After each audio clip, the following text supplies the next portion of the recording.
I am live. Oh my god, you guys get used to this. So this is one of the warm sweaters that I own under my name. Okay, God, I don't know why these days I'm just feeling cold. Okay, God, I think I'm getting used to streaming, which is making me feel so much more comfortable. Okay, guys, welcome to the live stream. Welcome to the live stream. My good name is One Boy. Thank you so much for being here. Oh my God, let me get myself together. Ooh. People who are watching back are like,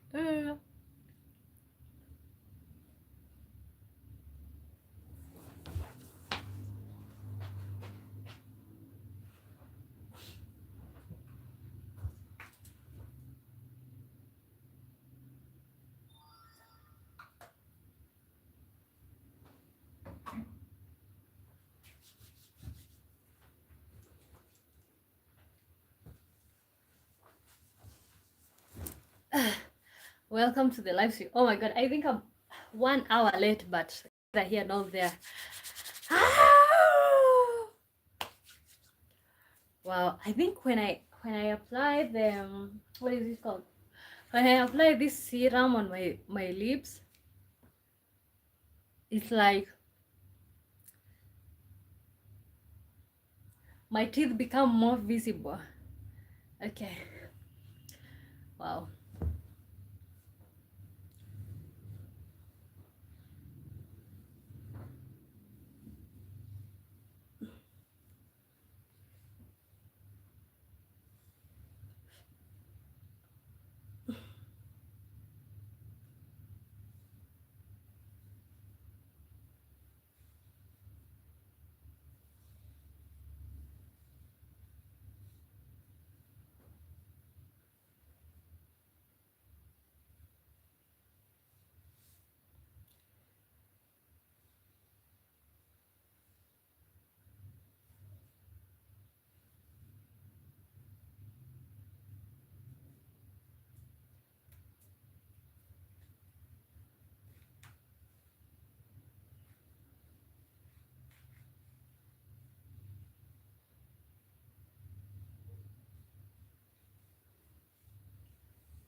Welcome to the live stream, guys. Welcome to the live stream.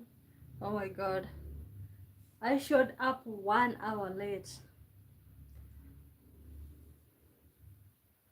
That's okay.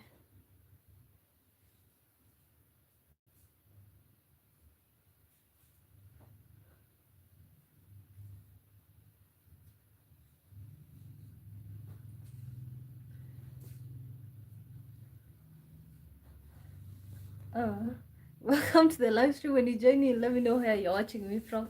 My good name is Wambai. Do I like that? Ruby Watson says hi. Hi to you. Good to see you. How are you doing? Where are you watching me from? I'm trying to see. This could be a good one.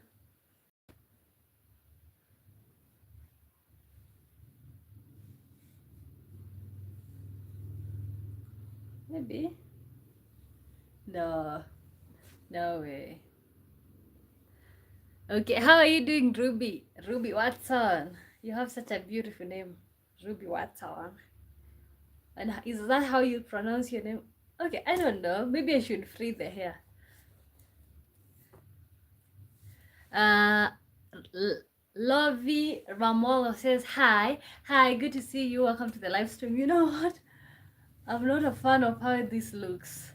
Let me just stay how natural, how I usually okay, you okay.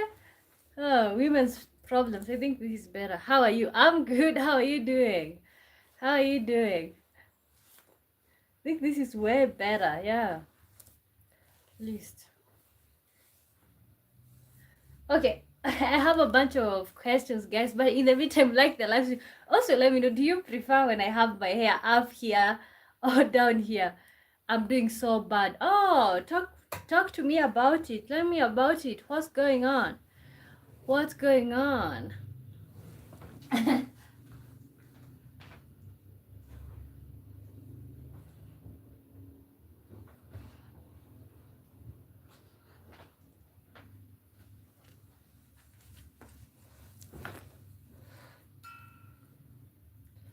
Richard, welcome to the live stream. How are you doing?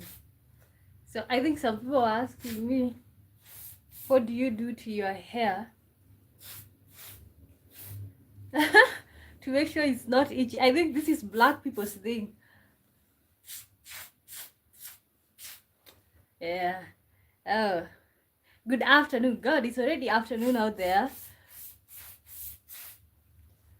Okay. Like the live stream, guys. Like the live stream. We're just getting started.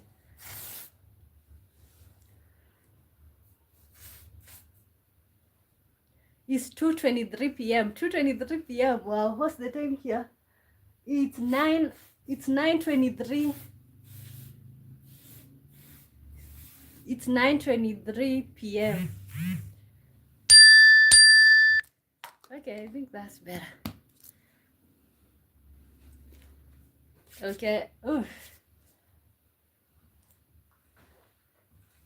Okay, so right now today okay, I think I kind of like, for long live streams, I think having a specific title kind of like makes the conversations to be closed.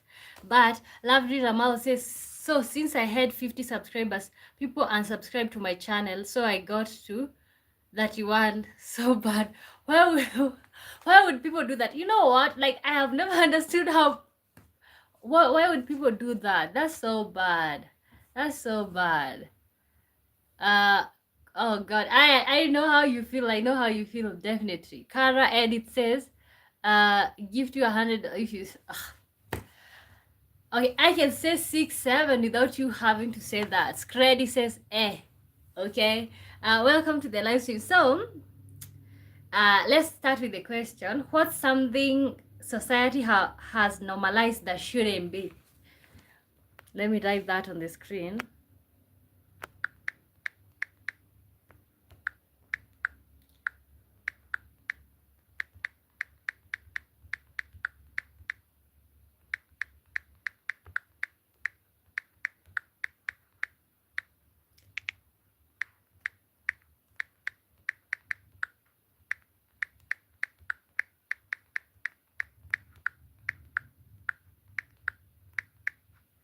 Oh.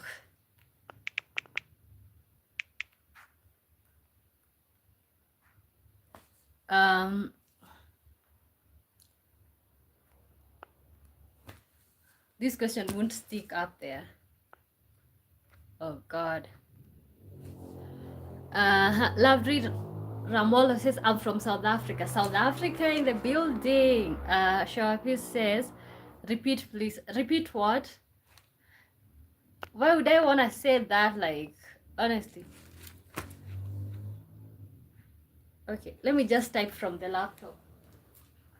What's something society have normalized that shouldn't be? Okay, and guys, welcome to the live stream. My good name is Wamboi. I was born and raised in Kenya. This is I Am Wamboi Live. So I normally go live 5 p.m. Greenwich Mean Time, and also sometimes 3 p.m. Kenya time. But today I was kind of like late preparing. Shower pieces from Ethiopia.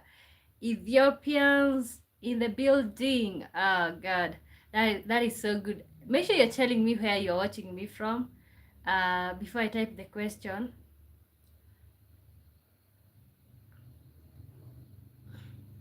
And also, guys, kindly like the live stream and subscribe. And I think some of you saw me with this thing yesterday. Like, I think it's so cold, guys, and I'm not about to kill myself with cold here just to please you guys. No. So I'm putting this on, and you're gonna see it in so many other live streams, to be really honest. This is the only warm coat that I own. Maybe not the only one, but the only one that's comfortable to stay inside. Addis Ababa. Addis Ababa is in Ethiopia. And Taduna says Zimbabwe. Welcome back. Lovely Ramola says it's my birthday today. Oh, happy birthday to you. Is it because you have AC? Is it because you have AC? I don't have AC. I have never had AC in my whole entire life. Like, even I have never had house heating. No. Like, no, I have never had that. Okay, what's something society has normalized that shouldn't be?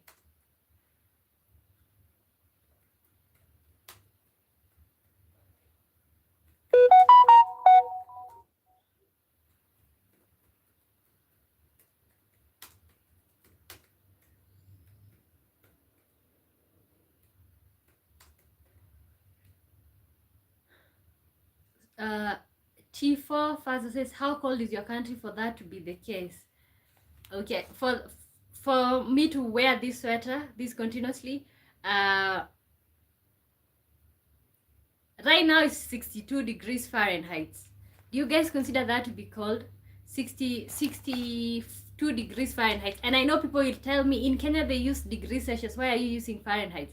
I have a HP laptop that was bought in the US and has not been reset. Like, it has not been reset. So it shows everything in the American way. So I don't know what's the my phone shows in degrees Celsius, but I'm using it to film. So I don't know what's the temp. It's 62 degrees Fahrenheit. Is that so cold? That's cold. And also the fact that I stay in an apartment, so which means, and it's a very tall building, which means it's very cold inside.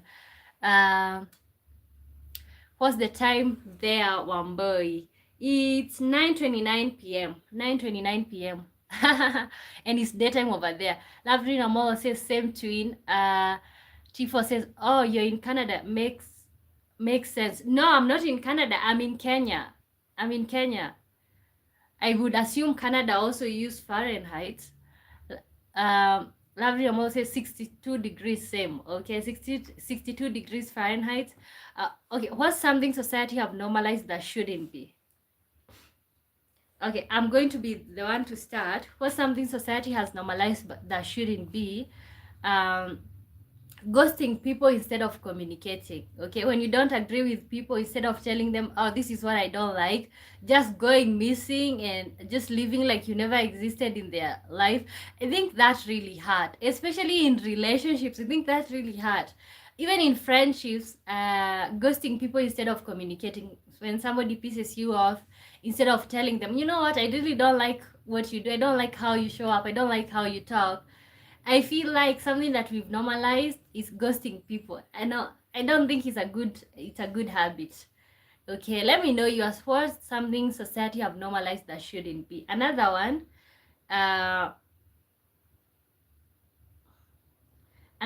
is making fun of people being kind.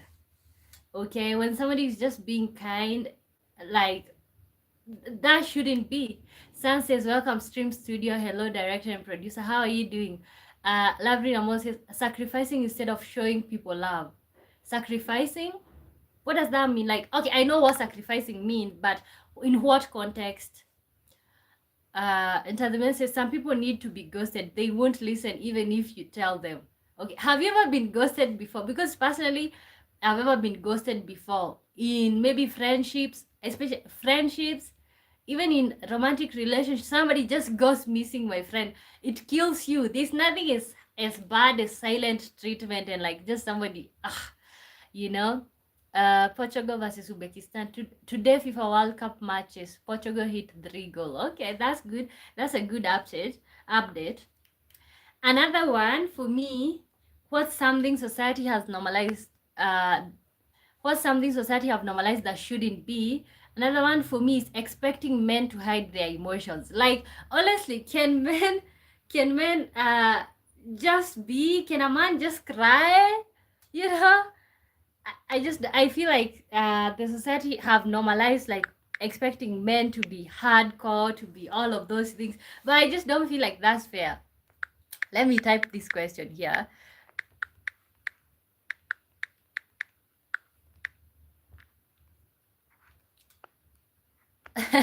Let's go. Should men cry, or should men even show their emotions, their real emotions? Okay, should men cry?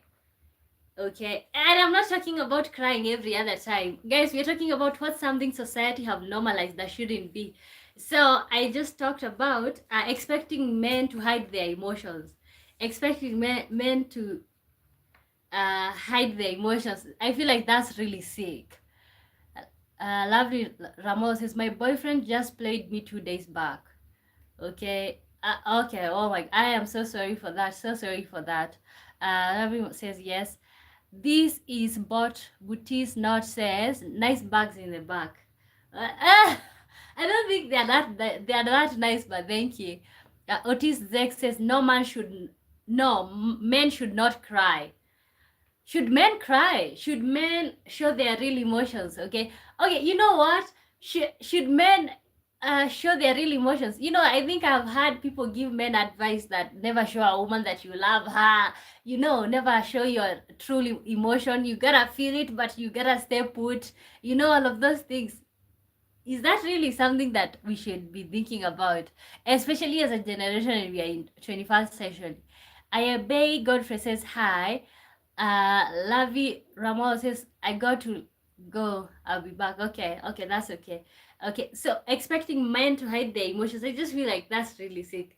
Okay, should men cry? If your answer is yes, why? If they shouldn't, why should a man not cry? And this is only cry in front of your mother. How about your partner? Okay, I feel like crying is part of vulnerability and it can be a part of intimacy. Okay, I feel like it can be a part of intimacy for some reason. Crying can be a part of intimacy. That's vulnerability right there. This bot says, I'm a man and I cry. Nothing wrong with that, especially when we lose loved ones. Okay, but no, when sometimes it could be like, let's say you're just so happy that God have given you the woman that you have, the children that you have. Are you not allowed to cry? Like, are you not allowed to say, like, you know what? You're the best thing that happened to me, okay? Let's say your missus comes and tells you, you know what, I'm pregnant, okay? Are you not, and maybe you didn't, maybe it's a surprise, maybe you guys have been trying for a while, okay? Are you not allowed to show your emotions in those cases? Otis says, nah. Lydia says, hey, good to see you. Hey, Lydia, good to see you too. Welcome back. Otis says, I don't cry. Tanzania says, I don't want people to use that weakness against me. Okay. And people who really love you will not use that weakness against you. And that's not weakness. I don't feel like men crying is weakness. Okay, guys. When a man cries, does that mean that that man is weak? I feel like men crying, it shows vulnerability. It shows you're willing to open your heart to your partner the way, in that type of a way. Okay, honestly, I don't understand the whole thing, because of course I grew up in a generation where, like, if I cried, that was okay, but if one of my brothers cried, it's like, oh, men don't cry, okay, be strong, you know. Which I really feel is really unfair. Okay, let me check on something real quick.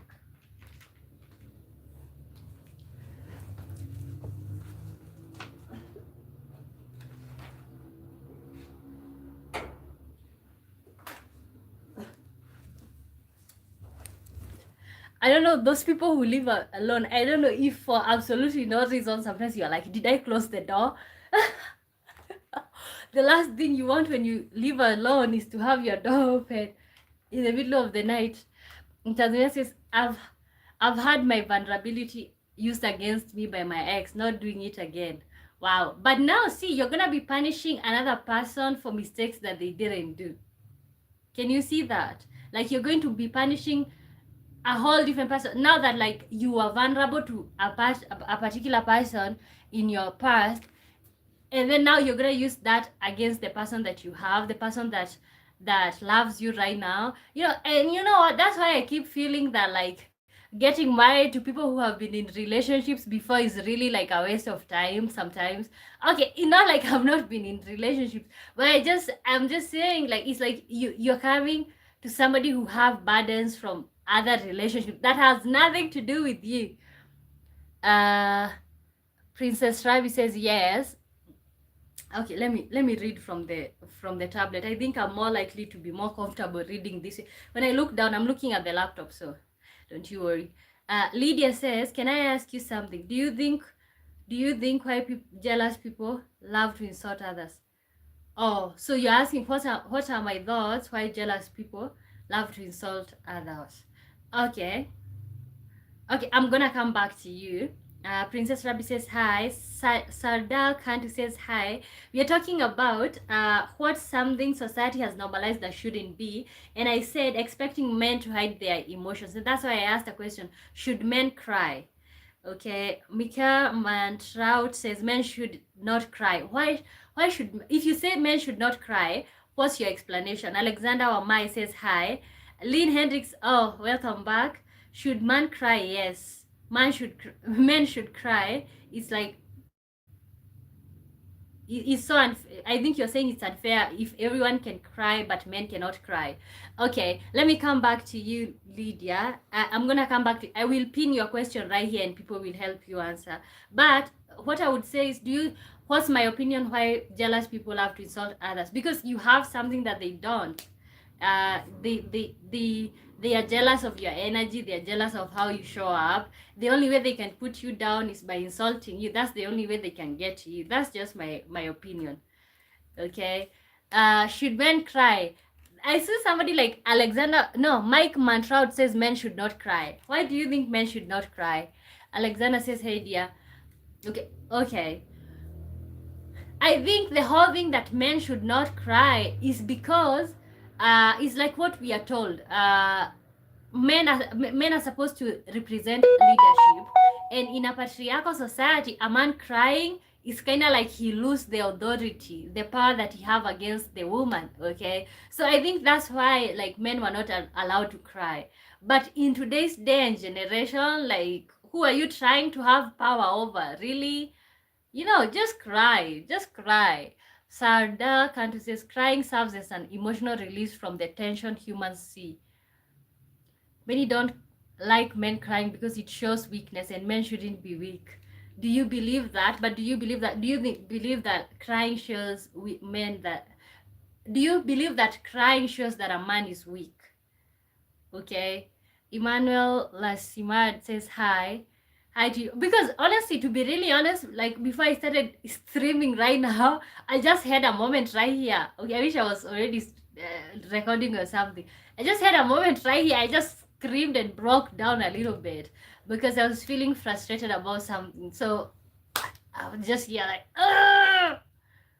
Okay, if I get to do that, why don't men get to do that? Like, why can't a man just cry? Because honestly, I cried and then I think I kind of released whatever I was feeling, and that was it. And now I'm here streaming. Gilbert says it depends with the situation. Okay, what are the exemptions? What are the scenarios where a man is allowed to cry? What are the only what is the only time that a man is allowed to cry? Sadak Auntie says, but we are all human beings. If loved ones die, for example, that's absolutely nothing feeling because someone you love died. Men or women, we are humans with feelings. No one is a robot. Okay? No, yeah, and that's what it is right there. No one is a robot. I remember when my grandmother, my dad's mother, passed away. I could see that man was crushed. I could literally see it. He was crushed, like, but I never saw any tear come from that man.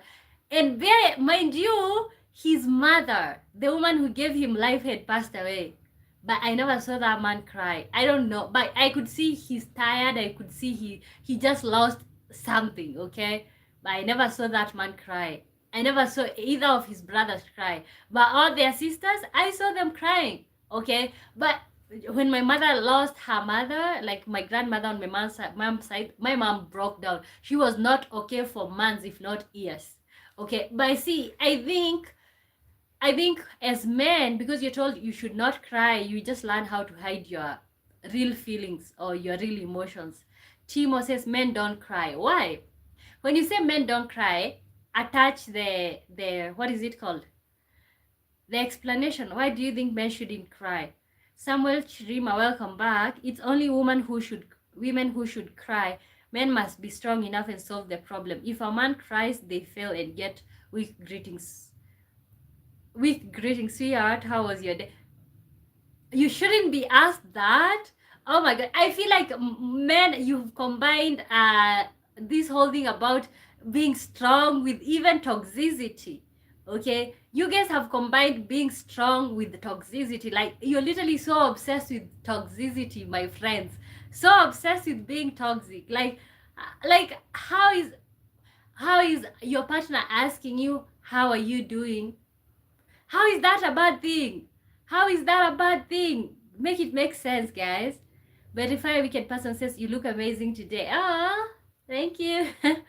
Lady Mboweni says, hi. Timo says, men should not cry and show strength in tough times. Okay. How about, what are the exemptions? What are the times that a man should cry? Because I just gave a scenario. My dad, he lost his mother, the woman who gave him life, the woman that he loved, okay? But I could see that man crushed, but for some reason, he was not allowed to cry, okay? He was not allowed to cry. Like, make it make sense. No. There should be exemptions. There should be exemptions. And why are you trying so hard to look strong, guys? Why are you guys trying so hard to look strong? Verify Wicked Person says, men have strong heart and women have soft heart. Okay, and I can see that, like, you want your man to be strong for you. For example, in the case of childbirth, then of course your man is there to, like, make you, to comfort you or tell you it's gonna be okay. So you don't want to be breaking down both of you, but at the same time there should be exemptions. Proverbs says, hello Ambo, I have not forgotten. God, I was just so busy preparing for the next show. Okay, okay. As Sada Kantu says, in the Bible, there were men who cried. Job was a man that suffered a lot. His flesh was falling off. He expressed sadness, cursing the day he was born. Bible don't talk down on him. It shows his humanity. Okay? It shows, even though he was this strong person, he still had his moments. Tadina says, I'm always fine no matter what, even if I'm not. Oh my God. Okay. Sadar Kantu says, still he expresses so. But why don't you open up? Why don't you let your, for example, if you are a man, why don't you let your missus in? Like, why don't you let your female in? Like, tell her what's going on. You know, why do you have to put this facade? Like, you're okay, but you're really not. Sadar Kantu says, still he expressed sorrow, but he kept fighting. And in the Bible, it says he remained faithful to God and didn't curse him. Okay, should men cry? And guys, if you're wondering where this question came from, you're talking about what's something society has normalized that shouldn't be. And I said, I think the society have normalized expecting men to hide their emotions. Like, men are not allowed to feel, men are not allowed to say how they feel, men are just meant to be singing this stuff. But I feel like it's like you guys try to take a position that's not yours. Okay, I understand the position where, like, men are supposed to be leaders, men are supposed to be the head of their families, but guys, we are in the 21st century, okay? Who are you trying to lead? Okay, it's okay, you are the leader, but still, the person you're trying to lead does not, most probably right now, does not even really need you to lead or to, okay, you know what I'm saying? Timo says, men can cry in private when alone. With family around, they should show strength to calm family and give them also strength to go through a tough situation. Where is this mindset coming from? Okay, but honestly, for some reason, and I'm not trying to, like, be whatever, but I think this is a mindset for black men. I feel okay, but I can see also these white men who have this mentality, but I think this is a mentality for black men, and also mostly, especially men with direct connection with Africa. Like, I feel like this is a mentality for black men. It's like, especially in the black community, there's this what is it called? There's this shame that surrounds a man being human, that surrounds a man showing his true emotion. Tadina says, and Job's wife still told him to curse God and die. So what's your point? Sadaka, so in a way you can express sadness as an emotional release and keep fighting and solve the problems we face. Okay, I think I'm with you on that one. I'm with you, and I did say that the whole thing of, like, men shouldn't cry, I think is something that have been normalized, not even to put a race on it, but I think it's something amongst black people. Like, can a black man just cry? Okay, because I see white men crying all the time. Okay. Uh Chimo says, I am as white as they can come. They come just the way I'm raised and see it. Wow. Okay. I think you're different because honestly, but you have to understand. Okay, and I see there are also strong white men, but I'm just saying, like, I'm just saying, within the black community, there's also a lot of shame and a lot of toxicity that we have just been told that this is why we should normalize. Okay, Sadakant says, I think this mindset comes because focusing too much on feelings can prevent us from solving the situation we can be. It can block us to find a solution if we dwell too much in sadness. Okay, yeah. So it's like if your woman cries and you're there crying, who is gonna solve this problem? Uhamombi Kazapua says, cry when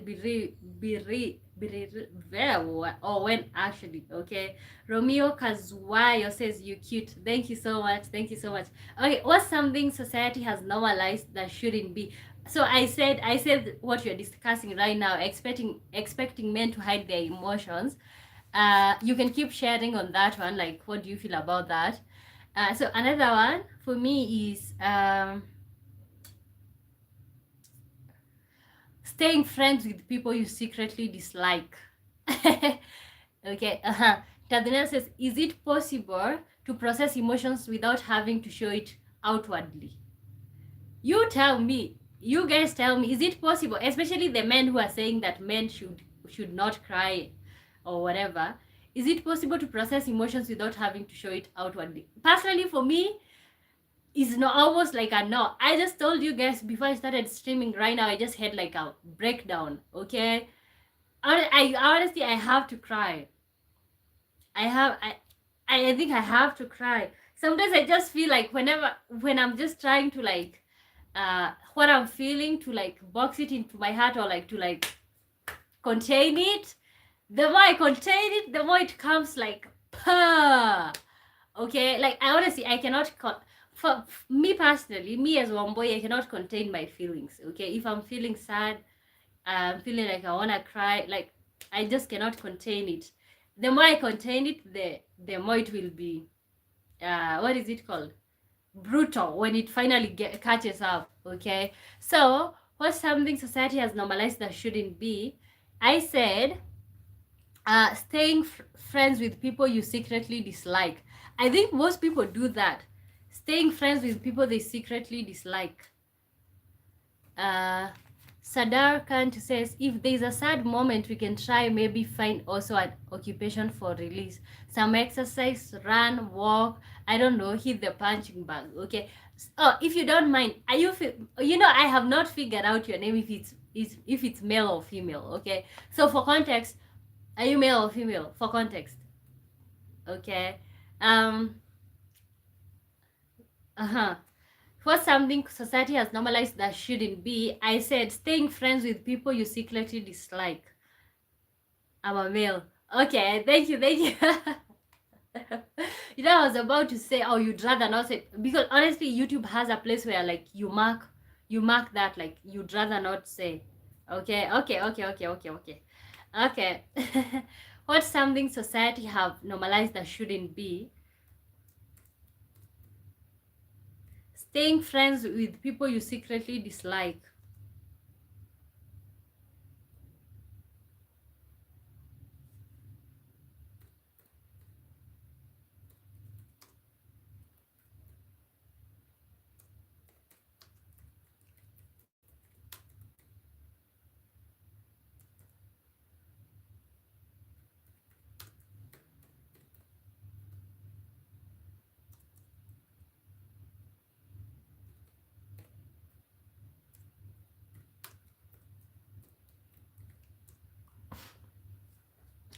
Verify Wicked Person says, oh, I am a boy.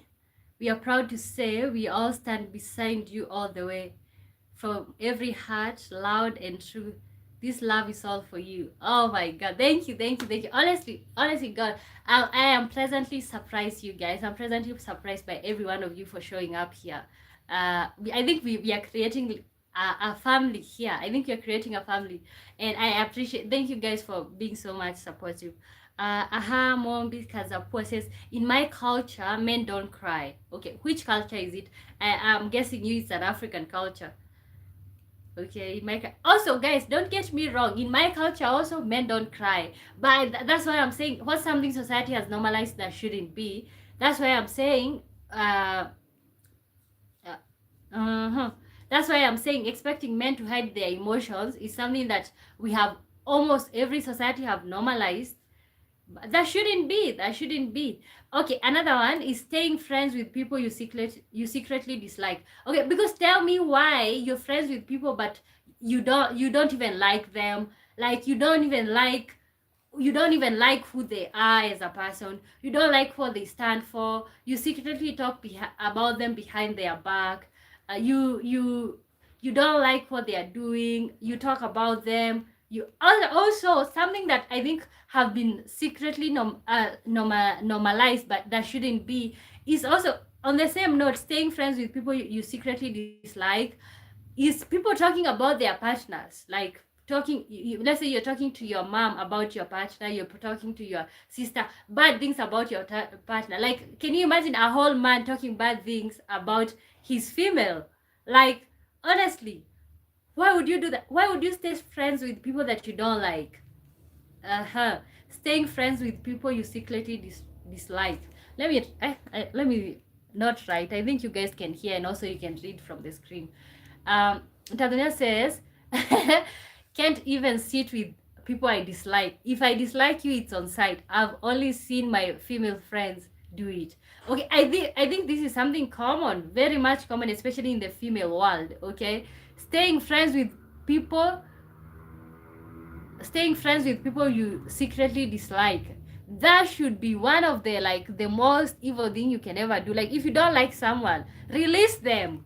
Okay, and that also goes to even like relationships. When it comes to relationships, if you don't fancy somebody anymore, stop hurting them. Just tell them, I don't fancy you anymore, period. Let's keep moving. Honestly, I think it's more normalized than we are willing to talk about. People staying friends with people they secretly dislike and then talk about them behind their back. What Bat says, hey, what Bats? Yes, men should cry once a week alone. Alone? Once a week alone? Why? What's the explanation why men should cry once a week and alone? God. Oh, who taught you? Of course, you're. Yeah, I think this thing have been passed down from one generation to another, which also kind of like explains to me the reason why in a household the daughters and the sons are treated differently. Okay, maybe also I feel like women has a contributing factor when it comes to the same. Like, we have this factor whereby I feel like women are the one who raise men, telling them they are supposed to be strong. Oh, you're supposed to be strong. Because secretly, especially for people who are in single mother situations, like, of secretly your mother wants you to, like, man up and be the man of the house. That's just my opinion. To help ourselves. Okay, but why shouldn't you cry? Why shouldn't you cry in public? Like, why are you expected to hide your real emotions? Okay, guys, and I've not forgotten, remember, let me pin this.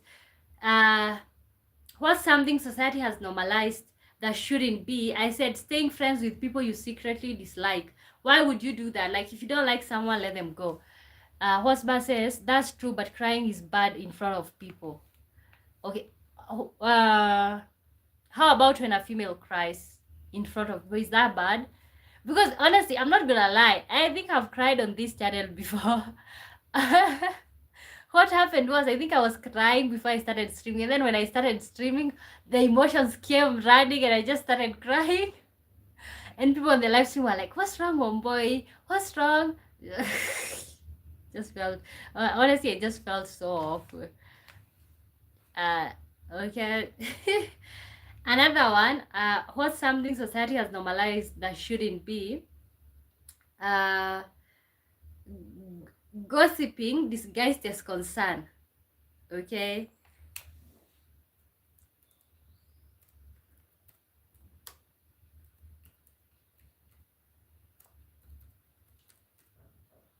Wow.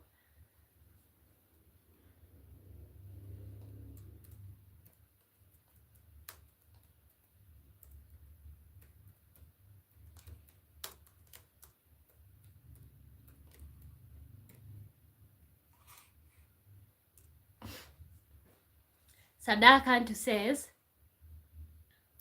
in female situation, usually it's treated as normal, similarly as if a kid cried. Like generally, women are more emotional and men are to show support and strength when someone is weak. Yeah. Okay, yeah, and I can see that honestly, like I admire men who are in the delivery. Okay, you would think for someone like me who don't want to have children, you would think that I wouldn't be watching uh birth vlogs. Okay, but honestly, I usually watch them, and I just feel so good for these women having their men there being strong for them, like you know, and then you can see the aura and all of that, the strength. But I like it when they cry. Okay, I like it when they cry, when they see how their female is in pain and they can't help it. Honestly, maybe I'm just weird, but honestly, like that kind of makes me feel, oh my god, he really loves her. Okay, when a man cries over a female, that's when I know, oh my god, he really loves her. He really does. He really loves her. Zitolef says hello. Hello, good to see you. Sadaka says, but there can be women who can be emotionally a bit tough if they had a very hard life. Okay. Yeah, I think you just get when you've gone through so much pain, you just get desensitized. You get desensitized. You don't feel anything. Yeah. Sometimes I'm like, I just wish I couldn't feel things. Sometimes I'm like, I wish I'm like a man, like I don't feel things. But I know you guys feel, it's just like you don't want to show. So that's the difference. Okay. Guys, we have another one. Staying friends with people you secretly dislike. Let me put it on the screen.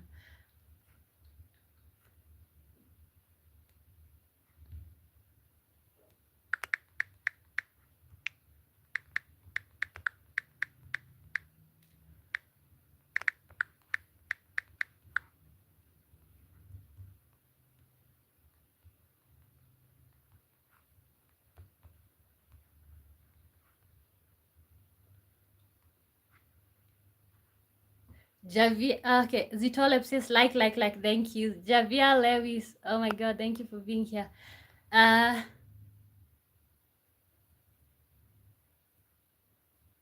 Sadak and says this sounds about 90% of school friendships, but even adult friendships. Okay, honestly, you'll be surprised how many adult friends stays friends because maybe of a particular benefit they get from people. Okay, another one for me is gossip disguised as concern. Okay, like you're just there telling people's business. Is like, yeah, I was just wondering why did one boy not go live yesterday. I'm thinking she's pregnant. Like, see stuff like that. Like, just mind your business. Okay, guys, you can also give me your scenarios. What's something society has normalized that shouldn't be? What's something society has normalized that shouldn't be?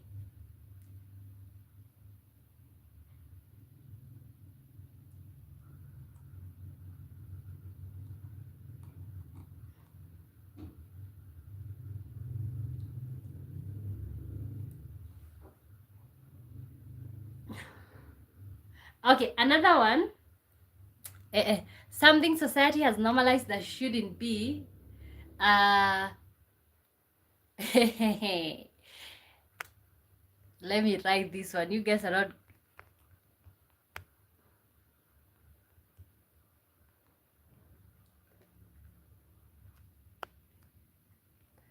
Okay, that's unpopular opinion for me. using filters, okay, using filters to like spread a particular beauty standard that really does not exist, using AI and filters to portray a particular beauty standard that doesn't exist, okay. And I feel like for this one, I don't know if it's more common with the white people, but I know with the black people it's literally a thing where like you just see people, oh my god, you're just scrolling on social media and then you see people using filters, and then they're just showing this type of beauty standard that is literally unrealistic, giving people pressure. Okay, I think we've normalized that, like you literally know how someone looks in real life, and then they post a picture or a video, and then you literally know that that's a filter, but then you're just there saying so beautiful. Okay, not in a jealous standpoint, but just to say that, like, I think we've normalized using filters, but it doesn't really help us as a society. Sadaka says, I think it's also the belief that marrying is a sign of maturity. Okay. Wow. Wow. Wow. Wow. Wow. Wow. Wow. Wow. Wow. Okay, maturity, quote unquote maturity. Okay. Honestly, there's another time that I came here and I said, uh let me see if I can find what I said. But I think I said something to the effect of having children does not mean that you're emotionally mature. Okay? Because I don't know why we just expect to respect people with children, even if they are our age mates. We're just expected to automatically, from nowhere, okay, we just expected to automatically respect them for absolutely no reason. So I said having children does not make you emotionally mature, and also getting married does not make you emotionally mature, okay. Which also brings me to another thought that I was having today. I think we usually see our parents as quote unquote our parents, and then we don't think about them. Before your parent became your parent, she was Cynthia, okay. Before she became your parent, he was Matthew, okay. Because before he became a parent, he was Steven, okay. That's who he was.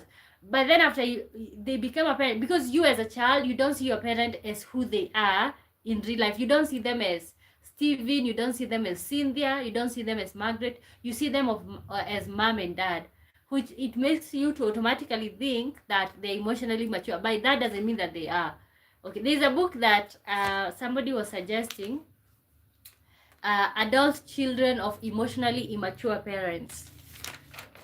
Okay, Sadar Kant says, I mean, that's a popular belief in many societies, including my part of the world. But someone can have kids, even grandkids, and still be immature. Okay? Okay, yeah. Yeah, but I think it's a mentality that you have. And also, the day that I realized that, honestly, you don't have to take advice from anybody just because they are old or just because they are married. Getting married does not mean that they are mature. Having children does not mean that they are mature. Okay, it just means that they participated in an activity that results in making children. Okay, so what's something society has normalized? Uh, what's something society has normalized that shouldn't be? I was gonna say, we are dealing with using filters and AI. Maybe this is for black people using filters and AI. I feel like we are just portraying a particular beauty standard that does not exist. Okay, giving people pressure and stuff like that. Uh, okay, another one. Something society has normalized that shouldn't be. Well, let me see which one is next.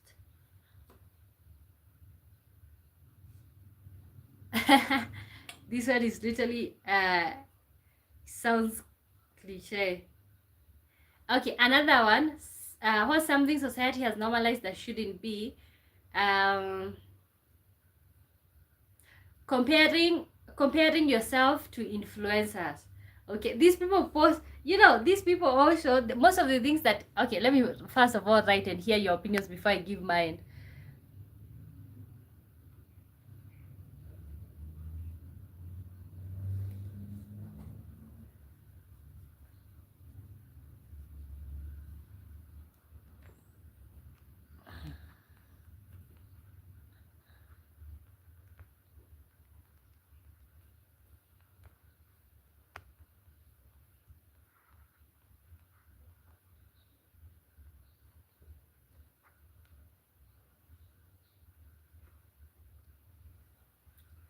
Okay, Sadakant says, I mean, that's a popular belief in many societies, including my part of the world, but someone can have kids, even grandkids, and still be immature, okay? Sadakant, honestly, I can't get over the fact that you told me that you learned English on YouTube. Honestly, you're so perfect at it.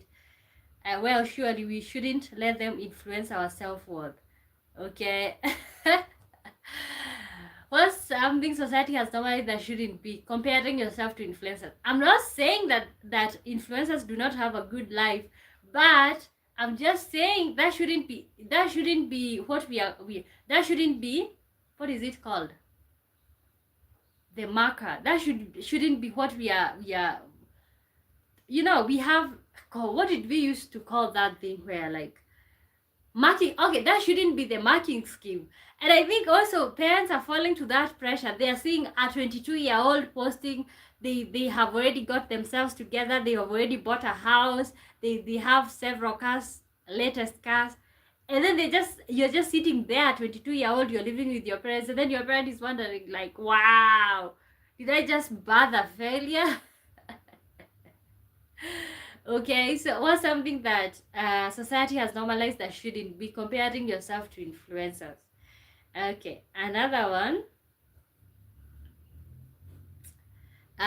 Judging people by how much money they make. I mean, maybe this one will still be there. Like, people give you respect depending on, like, how much money you make, what are you worth. Maybe this will just stick around. But I'm just saying that, like, judging people by how much money they make. Like, sometimes it's just because somebody has not put an expensive outfit, you're like, no respect for you. No respect for you whatsoever.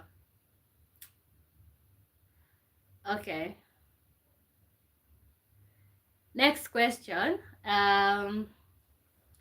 Let's move on from that question. Moving on to the next question. What's an instant red flag that makes you lose respect for someone? Let me type the question. Okay, guys, remember my name is Wamboy. Let me know where you're watching me from. Which country are you watching me from? What's the time where you are at? What's the temperatures? I know some of you are like, you're basking in the sun.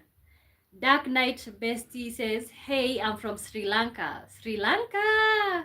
Sri Lanka. I think Sri Lanka is a good destination for vacation. I think you guys have a nice... I saw somebody videoing a nice beach and all of that, and I was like, oh, that's a cool place. That's a cool place.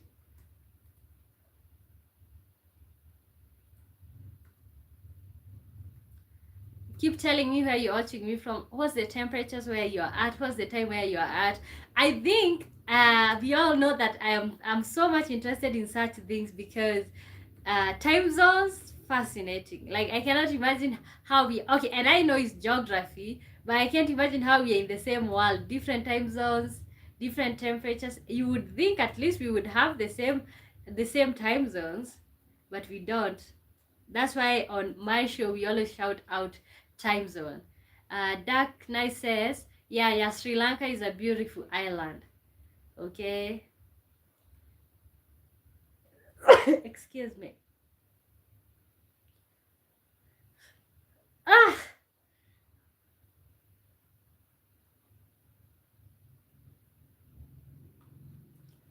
Okay. What's an instant red flag that makes you lose respect in someone? An instant red flag.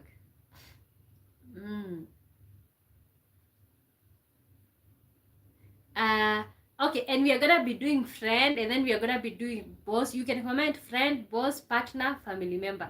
Me personally, of course, I'm gonna rely more on the partner thing. So what's an instant red flag? Okay, a man with a lot of female friends, excessively a lot of female friends, that's an instant red flag for me. Sadakant says, it's when someone makes fun of you to impress others. Wow, that's huge. Okay, yeah, whether it's a friend, whether it's a boss, whether it's a family member, a partner, that's an instant red flag. Lioba Swedi says, I come from Tanzania and you Kenya. Okay, Tanzania in the building. Wow, you know, that's huge. And I think most people do that, makes fun of you to impress others. Okay, I had a cousin of mine make fun of me once. I think I was little. I was so little, but I never forgot. I have never forgotten up to date. Okay, making weird comments that makes somebody feel bad about themselves or lower how they feel about themselves. Lioba Swedi says, are you speaking Swahili, madam? I speak Swahili, but I don't speak Swahili on the show. Mainly because I have people from different places. So if I speak Swahili, I kind of like, what is it called? Exclude everybody else. And I can only talk with two groups, Kenyans and Tanzania, when it comes to Swahili. While when I use English, almost every country speaks English. Yeah, and I know Tanzania, you guys do not speak English. Okay, good night. Sada Kantu says, and when guys make fun of other guys to impress girls, you know, oh, do you guys get offended with that? Okay, do you guys get offended when your friends make fun of you to impress other guys? Because I always because you guys always laugh, like men always laugh when their friends make fun of them to impress girls. So you guys catch feelings? Okay, let me write that question on the screen. Oh, let me just pin it. Let me pin it.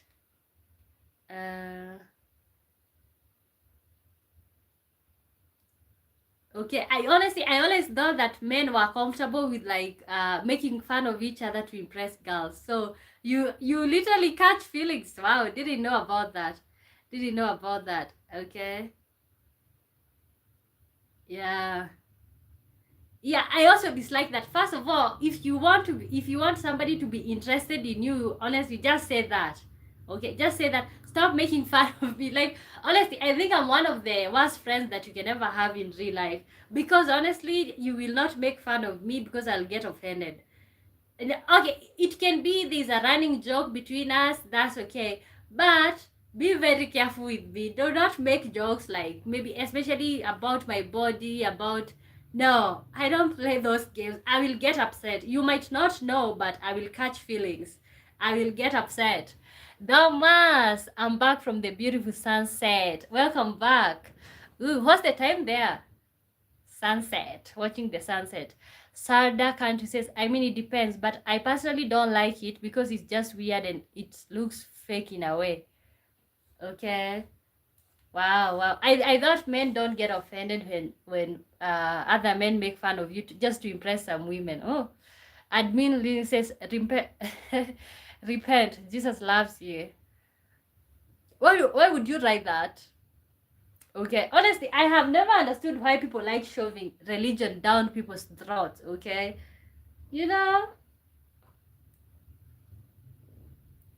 where do you want to shove religion down people's throats? Like, you don't even know if somebody is a Hindu and you're here saying that. But anyway, Sandra says it looks some alpha male stuff, which looks foolish.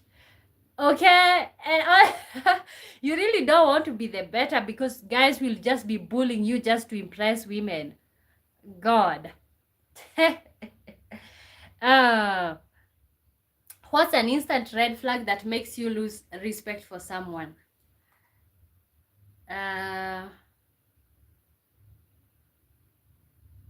Yeah, when it comes to friends who like body shaming others, okay, it's okay. I don't want you to sugarcoat. Tell me if you see like, okay, you know what, Wambo, you're gaining some weight, you're literally getting fat, get checked. But like, just body shaming for absolutely no reason. I had a friend, but I knew she was joking, but I didn't know if she was fully joking. So she always used to like, she always used to make the fun that I didn't have a big chest. she was like, she would maybe say stuff like, let's say, oh my god, you literally have so much, you have small boobs. Like, what's that supposed to mean? It's like you're literally raising an insecurity that I didn't tell you about. Like, where would you talk about that? Okay. Like, why would you talk about that? Like, why would you say stuff like that? Just because, of course, honestly, I just laughed it off most of the time, but it used to make me feel so bad. Especially, she would wait when there's a lot of friends. Like, we would be like, let's say 10 people, and then randomly she just says, "Oh my God, Wambo, you just have small breasts," and I'm there, and then I'm like, why would you say that? Like, why? Oh, I think admin Linux said it with good intentions. Okay, okay. Okay, maybe I kind of like thought like maybe he just read and then he looked at me and then thought that I have sins. Though says I lose respect for anyone who lies to me. Wow, anyone. It doesn't matter who. Anyone who lies to you. Okay. Um an instant red flag that makes you lose respect for anyone. So I talked about body shaming. Yeah. Another one, family member. Okay, family member who only like people with. Okay, family member who favors people who are doing well financially in the family. Like, okay, because if you're a family member, I feel like you should love each other equally. Like, you should love each other equally. But discriminating, and maybe this is something that's common in African countries, discriminating children on the basis of who is making more money, who is not making money is literally insane. um Sadar Country says, well, we all were born into sin, and rightfully so we don't deserve God's love, though he still chooses to love us. Okay. Yeah. Okay. What's an instant red flag that makes you lose respect for someone? I'm thinking i'm thinking for family members, is family members who what is it called, discriminate children based on, oh, who is your father, how much money does he make, and all those things. When it comes to your boss, I don't know. I don't know if you can ever lose respect for your boss. That's the person who feeds you. Can you?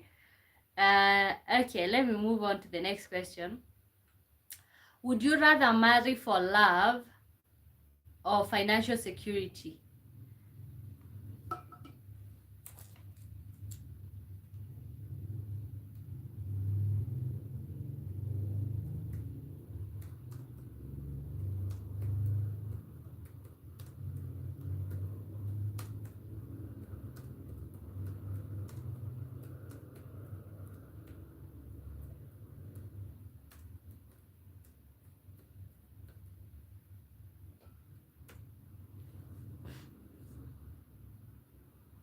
Okay. Would you rather marry for love or financial security? Guys, those who are just joining in, my good name is Wamboi. I was born and raised in Kenya. This is I Am Wamboi Live. Let me know where you're watching me from. First of all, I am fascinated by time zones. So, where you're watching me from, what's the time where you are at? Let's start there. Also, you can contribute to our topics of discussion. Also, another way that you can promote the channel is by subscribing. Okay, and also staying a little bit longer here. Okay, would you marry for love or would you rather marry for love or financial security? Sadar Country says this is the easiest question to avoid answering for people who want to stay single. Oh wow.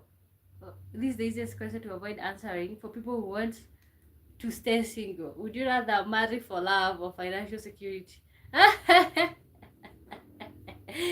Okay, because when you say financial security, people will be like, why you should marry for love? Like me personally, okay, I feel like financial security is something, and I think I've talked about this so many times here. Like, financial security is something, honestly, like, you're not gonna go and look for the poorest man that exists just so that you can be seen to have married for love. No, I think I think my mom married for God. What did she marry for? Because honestly, did you know in African traditional societies, people didn't get married because of love. It was just because you're supposed to get married. Maybe it was for procreation, I don't know, or to get a place to stay. I don't know. And then what they believed is love would grow. Like, you would just grow to love the person. Okay? So they never got married. In African traditional society, you never get married for love. And also, it was never about financial security. It was about, for the women, it was about having a place to stay. For the men, it was about status. It was about being seen like you're married. Married men were given more opportunities than non-married men. For the women, it's just for a place to stay, because you see, in African traditional societies, women did not inherit property from their parents. Like, you had to get married for you to even have a place to stay. You literally had to get married. Okay, not to mention, most African men did not take their girls to school because they believed she was gonna get married anyway. So why would you educate somebody and then they're gonna get married anyway? Which means that investment is like you just took your money and threw it away. That's what African traditional society, that's what they did believe in. Like, educating a girl is like you're taking your money and then throwing it down the drain. That's what they believed in. I don't know what they believed in your generations. Sadaka says it's tricky because even in a love marriage, couples still need money to survive. So I guess also love could motivate the husband to try his best to provide. I don't know. Okay? See, because at the end of the day, we cannot eat love. That's what it is. Okay? At the end of the day, we are not going to put love in a basin and feed on it. No.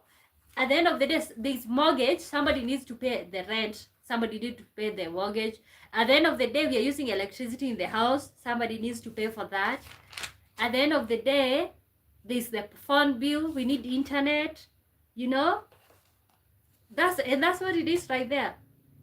Doma said, as a man, that question doesn't even come up for me because I'm going to I'm going to take care of the woman that I love. I don't ask beforehand if she's rich. Okay, if she happens to be rich, it's an added advantage. But if she's not, it's just okay. Okay, should men ask if women are rich? Should a man even ask where you work when you go on the first date? Let's be real. Should a man ask you where you work? Unless he want to be a gold digger, he wants to dig your gold.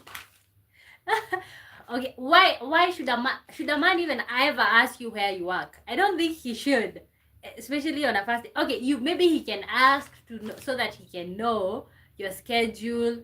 Let's say he's looking for a domesticated woman and you usually work. He needs to know that.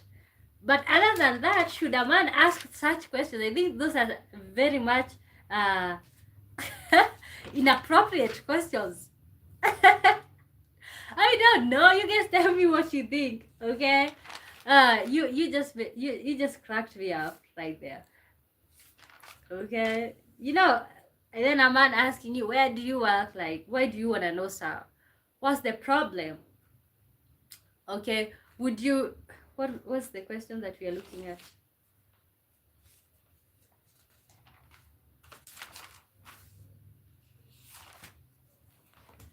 Okay, the question is, what was the question? Would you rather marry for love or financial security? And then Thomas says, as a man, that question should never even come up because he's taking care of his missus. Thomas says, I think women believe women are supposed to provide for them, even when I'm single. Okay, when should you provide? When should you provide? Okay, when should a man provide? Like, when you meet somebody, when do you start providing for? When do you start providing for somebody as a man? Danny Anantram says, is cold or snowing there? It's cold. It's cold. I think you can see because I'm wearing this. I'm assuming you're in a very hot place. Where are you watching me from, Danny? Okay, it's really cold. And also, this, you know, stone houses built out of bricks, especially when it's a story building, a very long building that have like 6 floors or something, it really gets cold and it never gets warm inside the house. Yeah, for example, I always have a cold. If you have noticed, I'm always using a handkerchief. Alaska, oh my god, Alaska. So does Alaska get warm? I know Alaska is one of the coldest places, but does it get warm during summer? Does it get really hot like other places? So what's the weather like out there? See, the first person from Alaska. Oh my god, the first person from Alaska. Oh god. Yeah. I think I've traveled so much through this YouTube channel just by communicating with you guys from different places.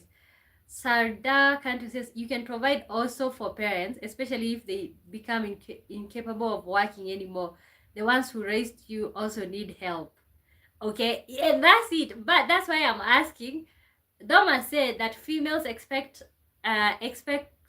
men to provide even when he's single. Okay, but the question is, when should a man start providing? That's a real question.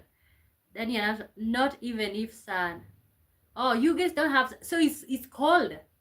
So it's called, it's always called. And guys, if you just join in like the live stream, Thomas says, you dear one boy are surely well looked after by your husband too. Or am I mistaken? First of all, I'm not married. Okay. How do you know that? How do you know that? Sadaka says that's also a responsibility, not only providing for wife. For wife. That's also a responsibility, not only providing for. I know, like taking care of your parents can be one of the responsibility, but in this case, when it comes to romantic relationships, when should you start providing? Okay, you can be providing for your parents, but whenever you meet a female, when should you start providing? When does this female become your responsibility?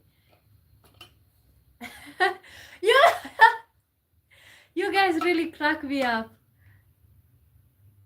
Okay.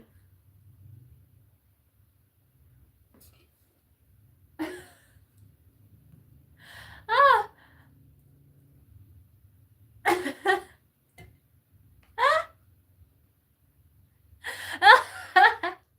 We still have to decipher your secrets too. Okay, you guys, you but you know what? I'm not upset. I'm not mad. Okay. Sadaka says, well, I am single, so I am not committed to answer that question. Okay. Okay, no, Thomas, you're the one who brought that up. That like females expect men to provide even if you're not in relationships with them. So when should you start providing for a female? For your missus? When should you start providing?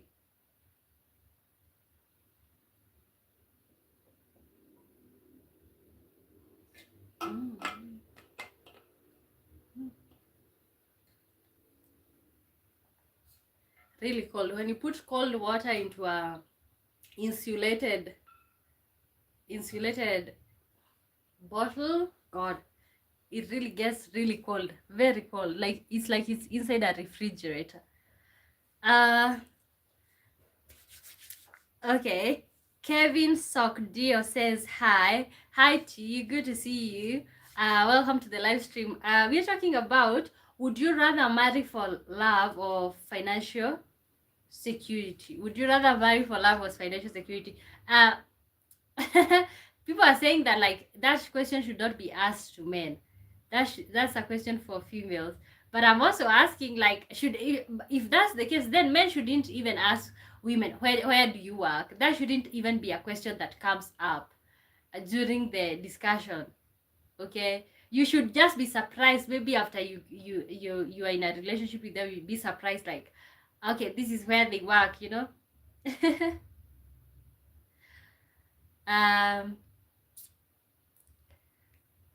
Doma says, I am single, so I'll certainly take good care of my girlfriend without promising to marry her. Wow, without promising to marry her. Why would you do that? Like, why would you take care of somebody but you're not promising to marry them? Really? Okay. So girlfriend. So when it comes to, you can take care of a girlfriend. Okay, but when you just meet someone, you're not in a relationship, so that's a no. Okay, that makes sense. It makes sense. Makes sense.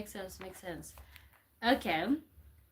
Would you marry for love or financial security? Okay, honestly, I think for this question is like, and also another question is, if you marry someone for financial security, can love grow later? Okay, you just look for someone, you're not attracted to them at all. So can love grow later? let me put the question on the screen.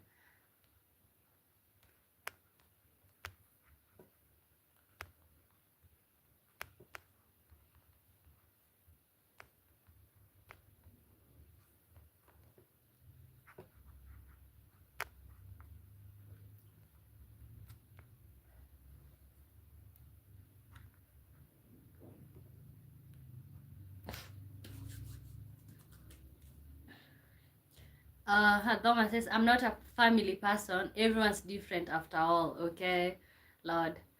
Can love grow after marriage? You know, first of all, I think I would like to say, for me, I am someone who literally like, I usually need a lot of attention. Okay, so when it comes to like getting into relationships, honestly, getting into relationships and then maybe saying no strings attached, I feel like is a very complicated thing for me because I know I will catch feelings. Okay, so in the case where like okay, so in the case where like let's say you somebody wants me, or like they want to pursue me, but then they're also talking to me about they don't want a family. I think that's a very steep place to even step on, because I know myself, like I like attention, okay, and I know I'll catch feelings. So I think that's a very steep ground to walk on for me. Holly's music says like your page. Thank you.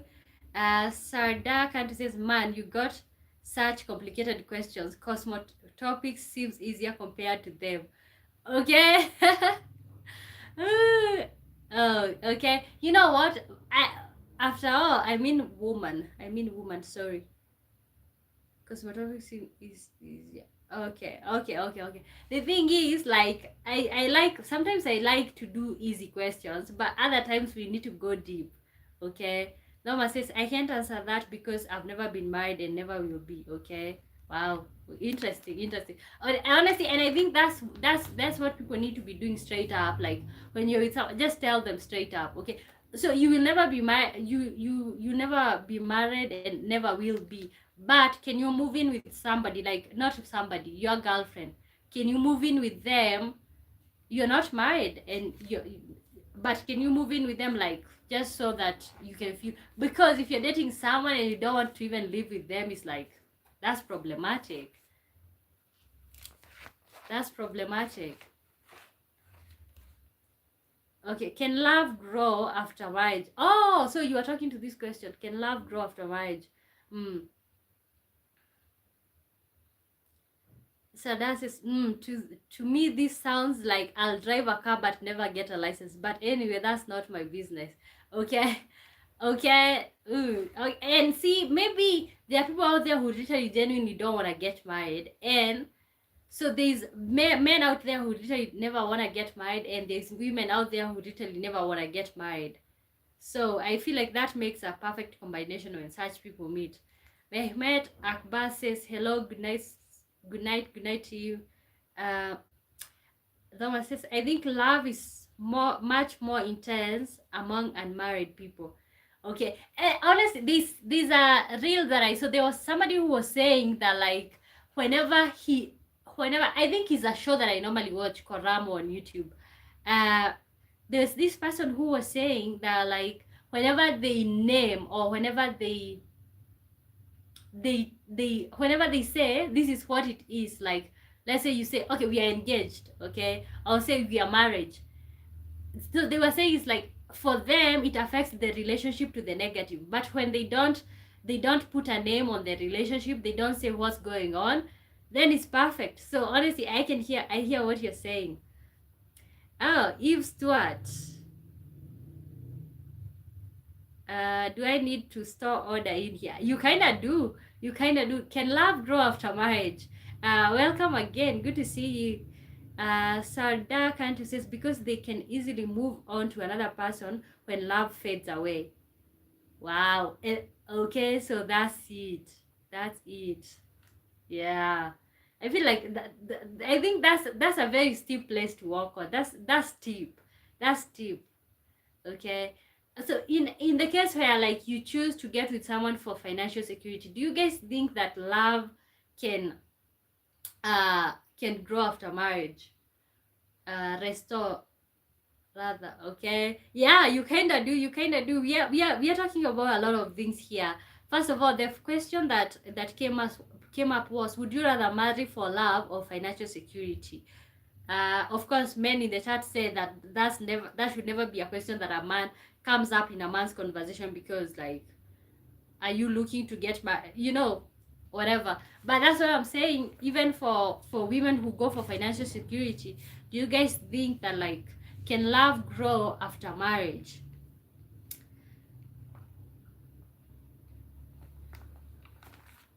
Okay. Wow. I'll sign off soon. England versus Ghana. Okay. I think I'm gonna on that one. I think I should go with Ghana, but I'll go with England. I think England will win. Okay. Sadaka to say, oh, this love marriage topic really is complicated. Maybe because rarely nowadays you can meet people who can show genuine genuine and selfish true love. Okay. Eve Stewart says, I'm 50, never been married, financially secure. Wow, so I don't really need another person for anything. Okay, so and not to even judge, but like the need to get married, or like that has never crossed your mind, like, you know what I'm saying? Like 50 years, you've never felt like, oh my god, you've never, okay, because honestly, I feel like marriage is, we get marriage so that we can fulfill a societal expectation.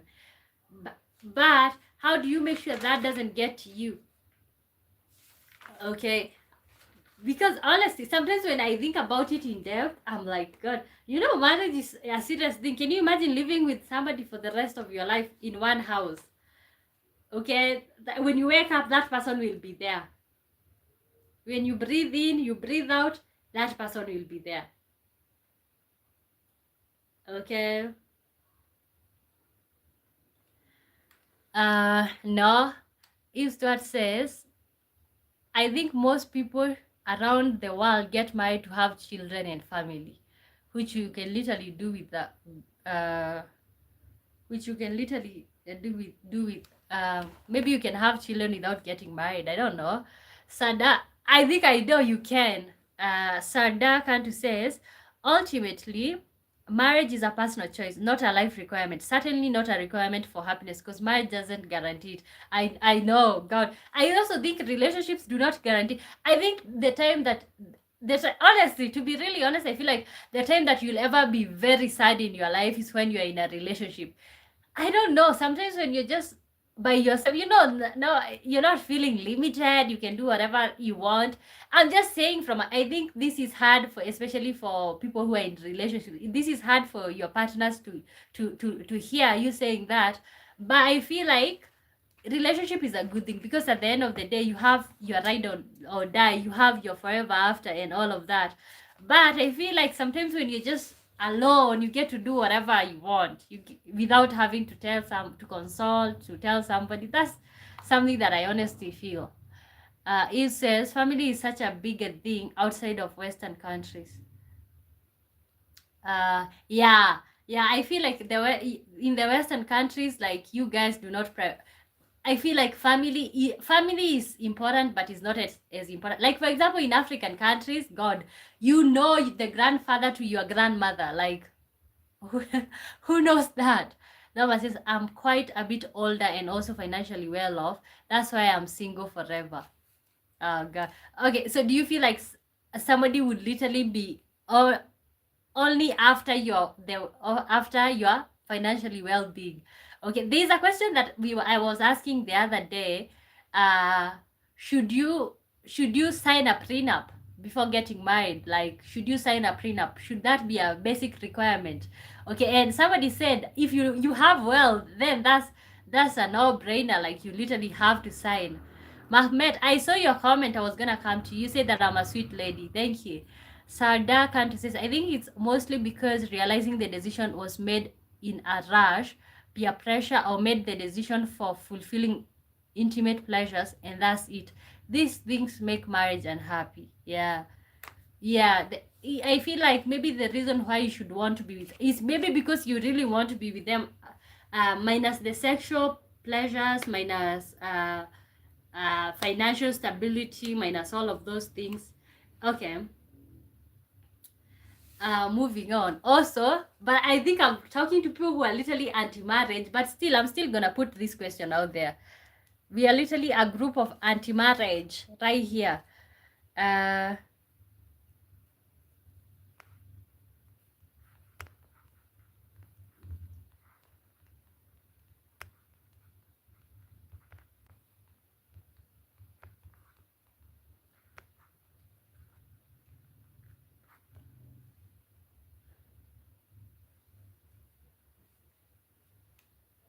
Okay, Doma says, that's why I'm not unhappy. That's how my life is, and I don't regret it. Okay, yeah, I feel like as far as you're making a decision for yourself, that's what it is. Because making a decision so that you can make people happy.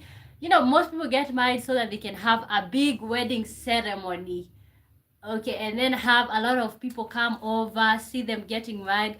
But at the end of the day, they're not gonna follow you to your house. You're the one who's gonna be in that house. Okay, you're the one who's gonna have to deal with that. Okay, Sada says, not anti-marriage, but anti-marrying if you have no idea why you wanna do it and don't know what to do with your life. Yeah, yeah. And also, I don't know, for some reason, marriage seems to be one of the, like, I feel like for some people, maybe these are the experiences that I've heard of. Like, I've been seeing even women sharing their experiences with domestic violence and all of that. So that happen when you're just dating someone? Mostly no. When you're just dating someone and you're not married to them, very rare cases that they can ever put their hands on you. Who are they to even put their hands on you? But when you're committed, you're locked in, that one that one wakes up and that's the only thing he can think about. Okay, should family have a say in who you marry? Okay, should family have a say in who you marry? Oh. So because some people say that, like, when you marry someone, you marry their whole family. So others believe love is personal and nobody should decide for you. Should family actually have a say in who you marry? Okay, should family actually have a say in who you marry? And for those of you who are just joining in, my good name is Wamboi. Thank you so much for being here. Let's hang out. Okay, we have a question. Should family have a say in who you marry? Okay, because honestly, I have seen so many people who have been warned by their parents, like, oh, please don't marry that person is not good for you. But honestly, I honestly feel like sometimes parents see the truth before love does. Saden Kantu says, there are also many people commonly lying about themselves during dating or exaggerating their accomplishment to impress, which it doesn't do any good, I think. Yeah, it doesn't, because honestly, lying, it gives a false impression. Okay, first of all, like, it could be the only reason I am only looking for a specific thing, and then you say you have that specific thing, and then I come to find out that you're not that thing. Especially there have been a lot of catfishing, a lot of, especially in this modern dating, during this era of dating sites and all of that. Hey, you will be lied to, Eve Stewart says, this is why I say marriage and family are such a bigger issue in non-Western countries. I work with a lot of people from India and they generally don't marry without family consent. Wow. Okay. And also, like, also even here in Kenya we have a community. They are called Kenyan Indians. So it's like the way you have Kenyan Indians. But they are, like, let's say, sixth generation Kenyans, but they are literally Indians. Okay, what they do is, like, your parents decide who you marry. Like, they wake up and tell you, get married to this person. This is the person you're supposed to get married to. And if you say no, that becomes a problem. They don't seem to marry for love. you should having a good family. Yeah, they marry for the family name. That's a very awful reason to get married to someone. Can you imagine waking to a person that you don't like? And now it's like you're being thrown together. It's like dogs being thrown together, or like uh, horses, like the way a male horse is thrown to a female horse. You know, even horses are literally selective. It's like being thrown in just for you to procreate. Okay, honestly, what what if you get thrown at each other and then you decide we are not doing anything? Yeah, yeah. Honestly, I don't think I could. You know, even in African traditional society, that's what used to happen. Like they just decide, or a man just comes and randomly pays dowry. This is a man that you have no idea about. You don't know them. You've never seen them, and you're just supposed to move in with them and just make yourself comfortable as a happy wife. Like how? I have a friend from China. He says parents know best for them. Wow. Okay, and that's the point that I said. Some parents see the truth before love does. Okay, so a lot of people marry to please family and end up miserable. Like, yeah, honestly, personally, if I ever marry to please my parents, I'll never be happy in that marriage. I don't care how much you say that love will grow. I don't care how much you tell me that, like, okay, you just need to be open minded. I'm not gonna be open minded. You're not just gonna throw me to a person that I've not chosen, okay? Give me a chance. Like, honestly, that I feel like that's so wrong. That's so wrong. Sadaka to say sometimes it can work, parents choosing the partner for their kids, meaning adult kids. But ultimately everyone should make their own choice decision. Yeah. Okay. I feel like yes, your parent can have an input or tell you what they think about that person. But the decision should not be entirely on their hands. Because at the end of the day, what used to make sense to their generation does not make sense to this generation. Okay, maybe for them they were looking for someone with a huge piece of land that doesn't make sense anymore.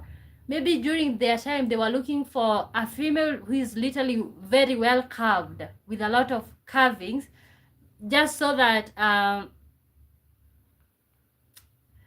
just so that with maybe back in the day they were looking for a woman who the way a woman is carved, or how big she is determined how many children she could bear, or how well she could bear children. Okay, so those are not the factors anymore. Bliss says in the movie Alien versus Predator, you look like Predator. Okay, good, thank you. Why would you say that? Okay, and um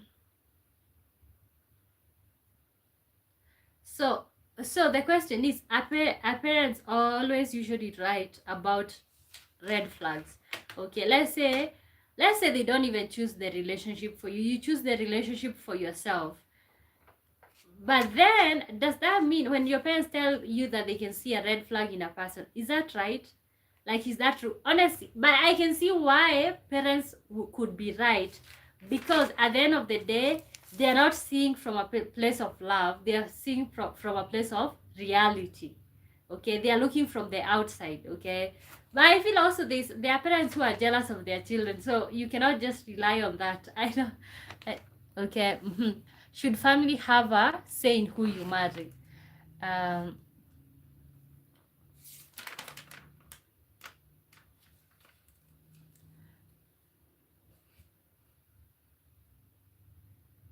Uber guy says never get married, it's stressful, ask Elon Musk.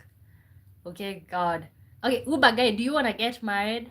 It's like almost every one of you guys is saying never get married. Never get married. And I'm engaged. What am I supposed to do with that? Wow, never get married is stressful, ask Elon Musk. Why does it get stressful? Like, is it because you combine finances? What makes marriage so much complicated? Ezra Basil says, JDM, please stop sending that nonsense.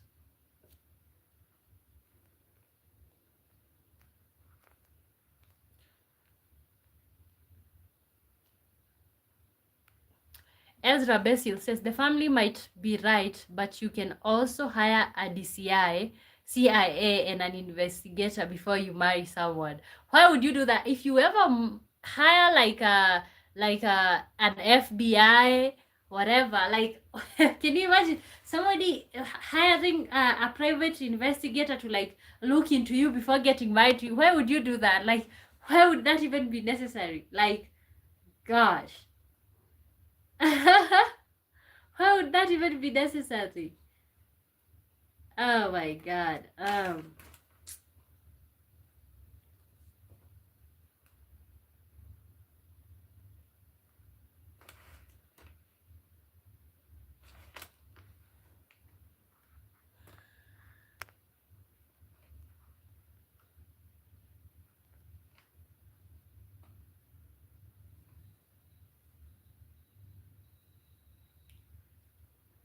Ezra Basil says, for clear information. God, that's a bull right there. Like, no.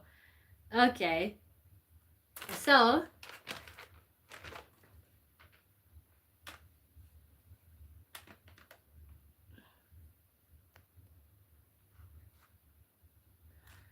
okay. Uber guy says, you'll understand in the future. It's better you get experience. Yeah. It's better you get experience. Oh my god. So, do you have experience? Okay, you know, you guys, you should be open with me because, first of all, like, you should tell me how is marriage. For those of you reporting live from inside the marriage, how is marriage? Like, would you recommend? Sada says that's why before marrying a person should analyze themselves if they are ready for it. If they can support, handle conflicts, respect boundaries, use the etc. It's a whole self-analysis too. Honestly, I've never understood, even when I hear people talking about like divorce is expensive and all of that. Uh honestly, me personally, I just think I would just walk away. Honestly, I wouldn't fight for anything. I just wouldn't. Like, I wouldn't fight, but I can only imagine, for example, you already have 3 children with this person, which means when you separate, you're starting from scratch with 3 children. God, that's hard. Okay, but let me tell you, in the scenario where there's no children involved, like, honestly, I would not fight for anything. Abdullah Farik says, we with you, trans sister. Trans? Okay. Okay, guys, like the live stream, and subscribe. My good name is Ombo. Ezra Basil says there is a documentary where people investigate their partners in order to see the way forward in their relationship. Okay, honestly, sometimes there are details, small details that keeps coming up sometimes, and then you are like, you're like, maybe I need to look deep into this situation just to know what's going on from the inside. Okay, but I think right now you can be your own DCI. You can pay apps that can give you information about somebody, you know.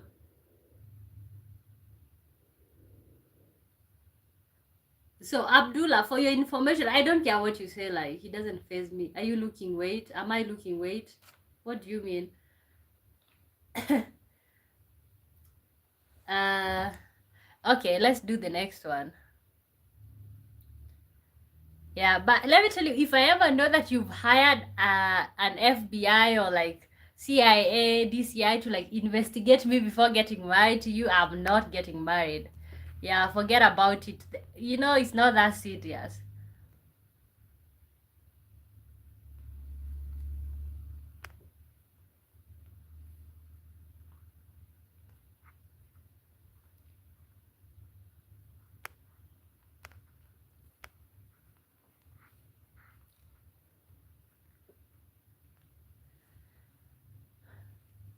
Sadar Kantu says, feels like today's times are so uncertain. You can hardly trust people and nothing is guaranteed. Yes, that's it.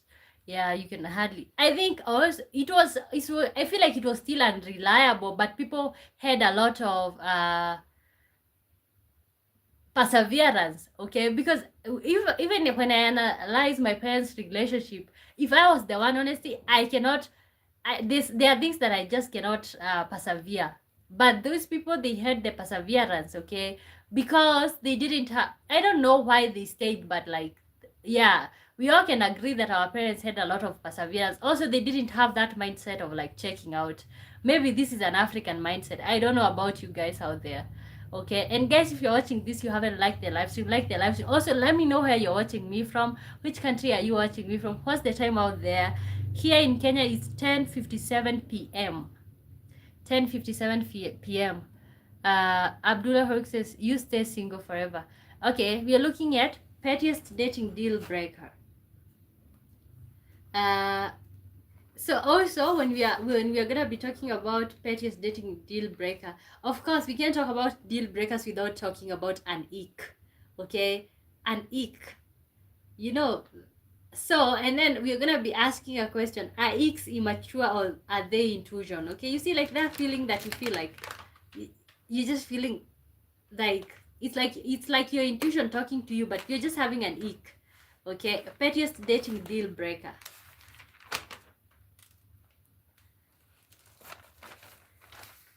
Pettiest dating deal breaker. And guys, for those of you who are just joining in, my good name is Womboy. Thank you so much for being here. We're just having a conversation. You can also ask me questions. You can also put questions right there, and we can ask the questions and answer. You know, let's have a good time. Yeah. And honestly, the next question, I think most of you are saying that like never get married. The next question was like, is marriage still worth it in 2026? Do people still need marriage in 2026?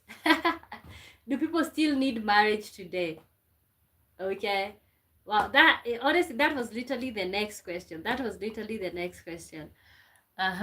Pettiest dating deal breakers. Let me look for people's real life experiences and comments, and I can read for you guys.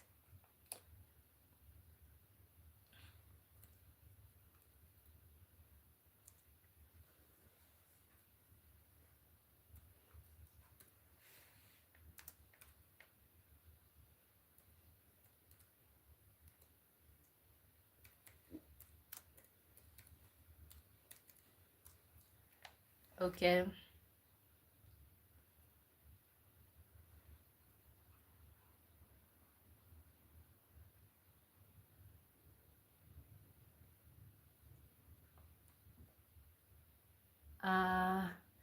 J Vama says, "Hi sister, hi to you. Good to see you. Welcome to the live stream. How are you doing?"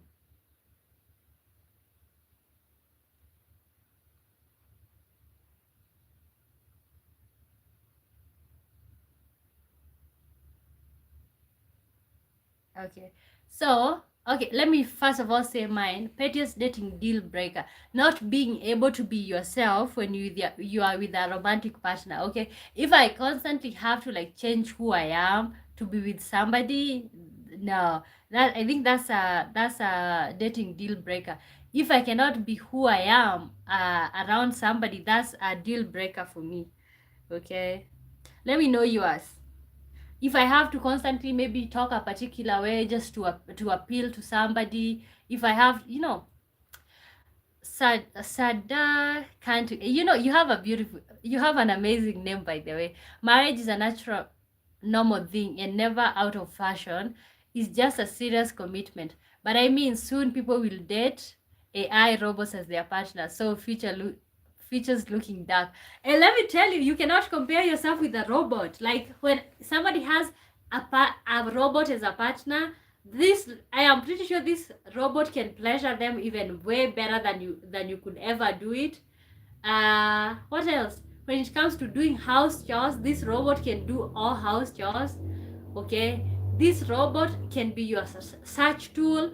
You can have conversation. You know, there are times when I'm stressed and I'm sitting here having conversation with AI, asking question like, oh my god, how is this, and its ability to just continue like having a full conversation is really fascinating. So the future whereby the people will be dating AI, people, there will be no coming back from that. Yeah, I feel like there will be a huge population decline at that time because you're being pleasured by an AI. You know, everything that you need is right there. Okay. Yeah. So not being able to be with yourself romantic partner is a dating deal breaker. Next question.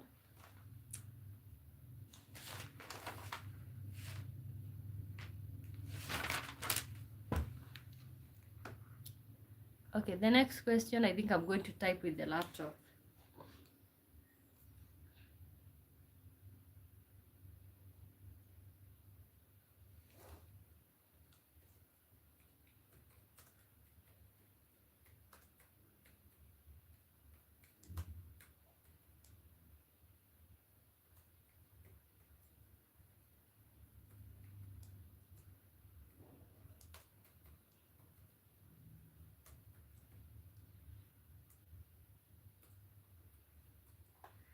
Um, Sadakantu says, I also used a time ChatGPT for encouragement when I was stressed in university, and it talks like it's a friend. But then I thought, bruh, am I getting crazy? You are really not. Honestly, even right now, let me tell you, when I argue with you, I'm going to report you to my ChatGPT. Okay? Like, I always talk to ChatGPT, even about personal stuff. Like, and honestly, for some reason, it just comforts you. Okay, and it's like a human being. He talks to you. Also, Google Gemini. There's another one. It's called Gemini. Okay, whereby you train your Google to say, when you say hey Google, it responds, and then you can just ask it questions and all of that. Okay, I think I've used it more times than usual. Like, but I feel like that's even making, there were times that I used to message friends to ask them, how should I do this? Let's say there's something that I'm trying to do. How should I do this? How do you do this? Even sometimes for relationship advice, sometimes for family advice, sometimes just so that you can hear somebody on the other side. Right now, honestly, I don't do that. I feel lonely.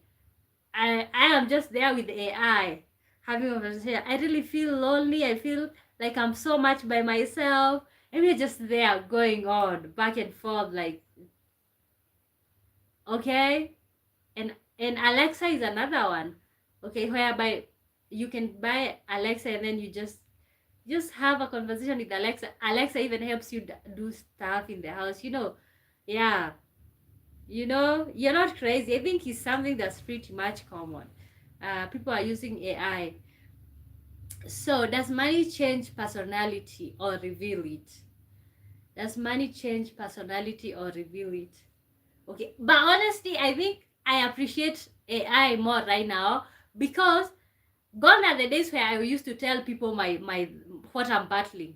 For example, recently I've really had a very bad hemorrhoids. Recently, okay. Can you imagine if I had to like call someone telling them like, oh my god, first of all, I have never had hemorrhoids before. So that was a new endeavor for me. So I had just had to describe how I was feeling. And then he just told me that it was a hemorrhoid. And I took the precaution of going to the hospital. Okay. So yeah, I feel like for me, AI also have helped me like not to like tell so much about myself. Gone are the days where I would just message people telling them my business. Sadakantu says, yeah, but I think also we shouldn't overshare to AI every thought we have. I did a bit, but try to be cautious, but still not need to expose ourselves fully to ChatGPT admins. Oh, they get to see it? But see, they're able to sell the data maybe and get some money out of it. How many people are depressed? God, I know people talk to ChatGPT about even their illnesses and all of that. Yeah, but you can agree with me when you do with AI, like when you're chatting with AI or like you're having AI help you solve a challenge, you don't have to deal with that story in real life. Like you don't have to hear it. You'll never hear about it. Well, when you ask people, you'll hear about it. Okay? Yeah. That's what it is. Okay, does money change personality or reveal it? People keep saying when you make money, like people say that like when people make money they become a totally different version. Okay, but does money change personality or reveal it? But I'ma say this right now. Okay, you cannot be the same person that you were without money. Okay. Without money, you are not able to buy particular stuff. With money, you're able to purchase those stuff, okay? Without money, some of the doors were closed. With money, those doors open, okay? Without money, maybe you couldn't travel. With the money, you can travel, okay? So I think, honestly, I feel like people are just jealous, like, but let me hear from you guys. Does money change personality or reveal it? Mahmet Akbar says, hello, good night, sweet dreams. Okay, nighty. Does money change personality or reveal it? With money, you can get treatment, okay? Also, with money, for those of you who, for those people who are into enhancing their beauty, when you have money, if you are into those type of things, you can go and enhance yourself. You can go and have what are they called, facelift. You know, you can, with money you can go and have a facelift. With money you can there's so many things that you can do with money, okay? You know, with money you can go and have, like, let's say, even breast enlargement and all those type of stuff. So with money, some people can go and get hair whatever, plantation. uh, ah, that's really funny. A windfall of money definitely changes my girlfriend's behavior, sometimes for the worse. Okay, do you feel if she made a lot of money all at once and she all of a sudden she became a billionaire, do you think she would be the same person? Ah, wow, that's really funny. That's money change, because honestly, I'm gonna tell you guys for sure, money will not leave me the same. Okay, money will not leave me the same, but I think money does not necessarily change you and make you the bad person. I don't think it really does that. Sometimes it just gives you opportunities that you didn't have.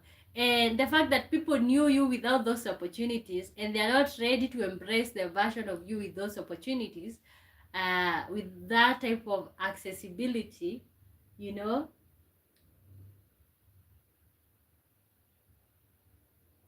I mean, money helped Elon Musk grow hair. Okay, you know, with money you just fly to Turkey and you get it done.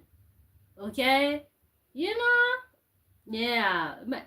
You know, we always talk about, oh, money is nothing, but kind of feel like is anything. But that comment was really funny, right there. Sometimes for the worst.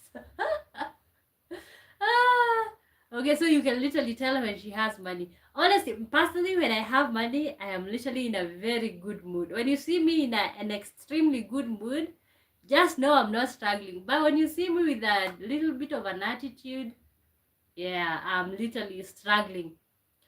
Yeah, money can have different effects, but for me, I think money just makes me happy.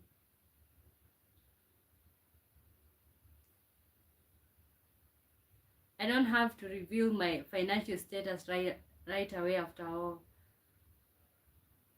Okay, you don't have to,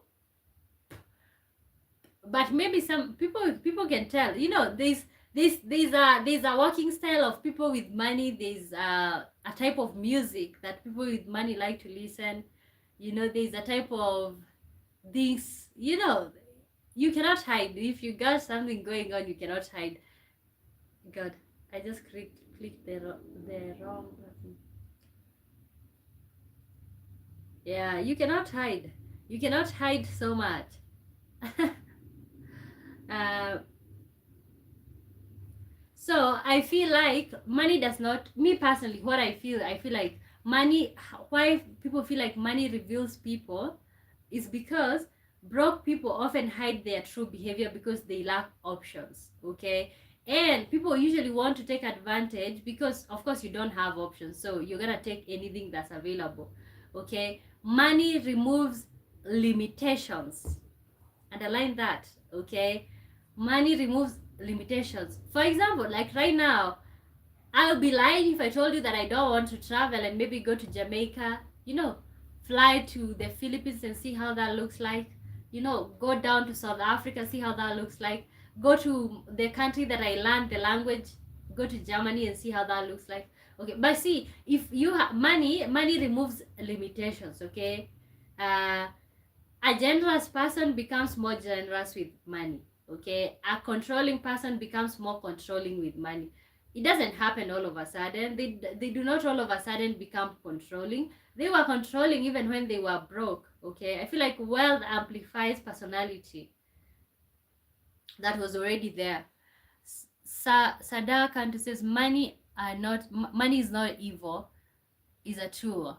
Bible says also money bring protection, but also say love of money is the root of all evil. So attitude towards it matters, I guess.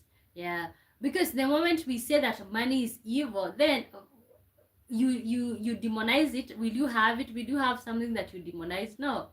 Okay, money is something. It gives you an opportunity when you have emergencies and you have some money that you have somewhere. You just don't go around asking for people for money because you have it. Doma says a girlfriend who is sometimes curious and tests me on what I want to buy. Sometimes curious and test me on what I want to buy. Okay, like the type of purchases. Is it to estimate how much you are spending, or what is it about? Okay, but there's the other mindset that people have, that money changes people. Okay, because the truth is money power can create ego. Okay, you know, it's not even usually about the money. It's about the power that money gives you. Okay, it can create ego. People can start feeling above others with the availability of money. Okay, another thing, when you all of a sudden, when you make, let's say for example, you are worth $100, and then all of a sudden, for no reason, you start becoming worth $10,000. Okay, so which means that have literally just changed your lifestyle, your circle, the people you hang out with, the mindset. Okay, so I'm gonna ask you guys this question: have you ever seen someone become successful and completely change all of a sudden? Doma says a girlfriend who is sometimes curious and tests me on. Okay, and guys, if you're just watching this kind of, okay, oh my god, I am so sorry, Isaac Omondi, I kind of skip your thing. So sorry, I did. But see, you shouldn't say hi like that. But how are you doing? Ketan Ruge says hi to you, good to see you, welcome to the live stream. How are you doing? Do you think, what's the question, does money change personality or reveal it? Does money change personality or reveal it? I think on where I stand is like it doesn't. Money removes limitations.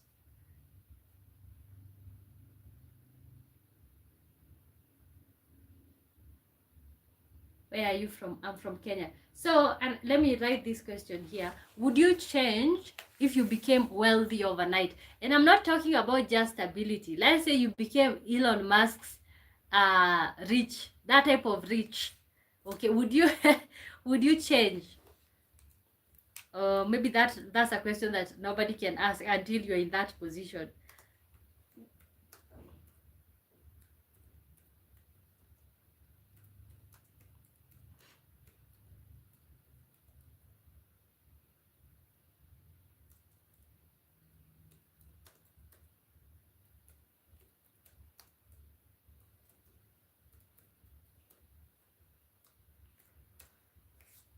Okay, guys, welcome to the live stream. My good name is Wamboy. Thank you so much for being here. We are talking about, does money change personality? Okay, that's not really the conversation we are having. We are having a lot of questions, but right now we are looking at, would you change if you became wealthy overnight? YouTube Livo says, hey gorgeous. Hey, good to see you. Welcome here. How are you doing? We are talking about, does money change personality or reveal it? Okay, would you change if you became wealthy overnight? I've always gotten along well with my girlfriend so far. By the way, he's still 0-0 in the match. Okay, he's still 0-0. What minute are you in?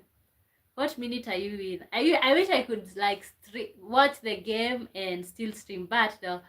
I cannot do that. I cannot do that. Honestly, and also I think watching the game alone is really boring. Very boring. Can you help me if you can help me give up? Give up? Well,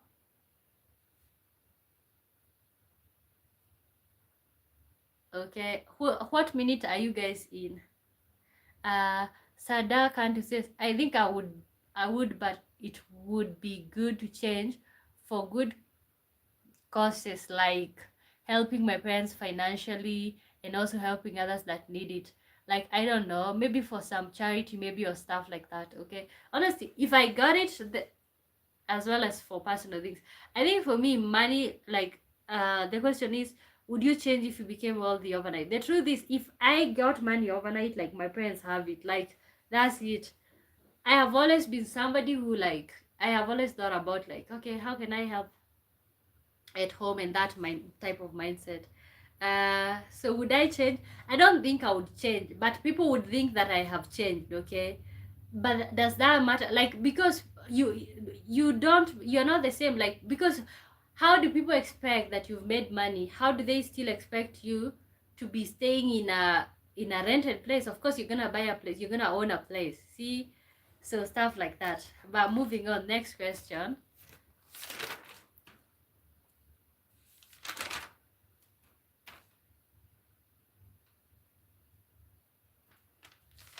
Okay, and you guys can also ask me questions. I like to to really have an open conversation. Okay.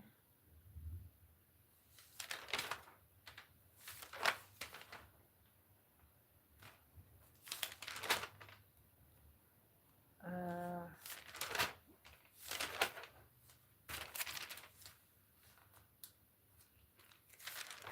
wow.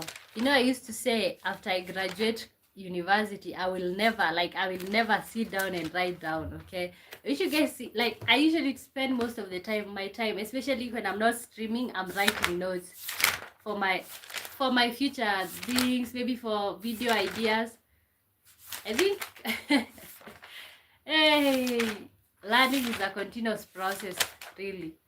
I think Thomas says, I think that coming into a lot of money overnight changes a person. Sometimes it even brings unhappiness, I think. Okay? Because all of a sudden it has changed who you are. Okay? Can you tie your ankles up your ears with your long hair? But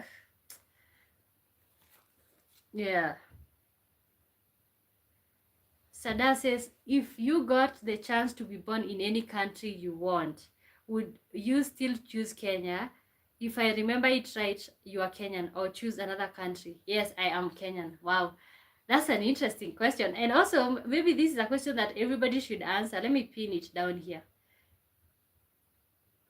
If you got the chance to be born in any country you want, would you still choose your country, or in this case, would I still choose Kenya? To be really honest, I can say yes just so that you guys can think that I'm a patriot, but I'm not gonna say yes. If I got a chance to be born in another country, to be born in any country, I would not choose Kenya. You know why? The reason why I would not choose Kenya, I would want to choose a place with more opportunities. Uh, but I would want to have access to Kenya. Okay, maybe I would want to be born in another country with more opportunities, make the money, and then make the decision for me to move to Kenya, and then choose where I want uh to stay at. You know what I'm saying? Like, honestly, I wouldn't choose to be born if I had an opportunity to be born in any country, to be really honest. And this is me being really honest and transparent. I just don't want to say yes so that I can be seen as patriotic. No. If I got a chance to be born in any country, I would not choose to be born in Kenya. That's for sure. Yeah. I would choose a country with more jobs. I would choose a country with less corruption. I would choose a country that's more developed. And then, but still, I would want to have the want to have the chance to live in Kenya, because I feel like When you have money, Kenya is paradise. But if you're struggling, yeah, you're gonna be dying in poverty. Sandeep says hi. Hi, good to see you. Welcome to the live stream. How are you doing? Where are you watching me from? Norma says one should be content with what one as oneself. Okay. Yeah. That was, if you are given a chance to be born in any country, would you still choose to be born in Germany? Okay, and for you, I think, I don't remember the name of your country, but I think you said you're from Southern Europe, Salda country. Okay, would you still choose to be born there? Me personally, my answer is no. I wouldn't. Like, I would want to have a place with more opportunities. Elijah Maingi says, hi, beautiful girl. Hi to you, Elijah. Good to see you. Welcome to the live stream.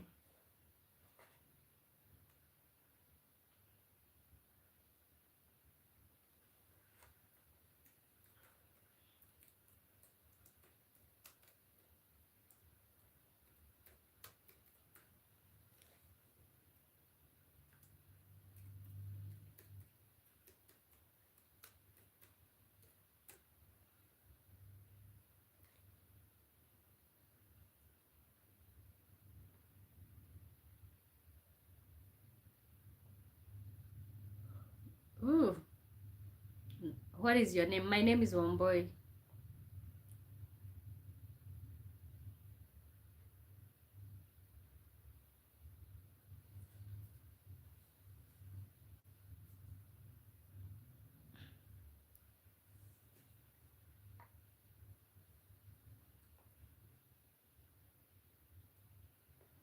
Uh, wow, there's a lot. Let me come back to you. Sarda Country says, I don't imagine myself being born in any other country, to be honest. I don't even know what to choose. Maybe Canada, but still, I can't imagine myself being from somewhere else than where I was born. Okay, honest, yes, but when it comes to maybe opportunity, maybe you have opportunities in your country, maybe your country is not as corrupt and all of that, maybe that's why you would still choose your country. Okay, because for me, I say I like my country, I like, but you can't ignore the fact that, like, corruption, less opportunities, bureaucracy. Doma says here in Germany we might have better chances of making something of our lives. Yeah, yeah. Better opportunities. Also, like, I'm not saying there's no corruption in these countries, but I feel like there's less. So if I was to choose a country, um, if you would choose to choose a country, I think honestly I would go with Canada.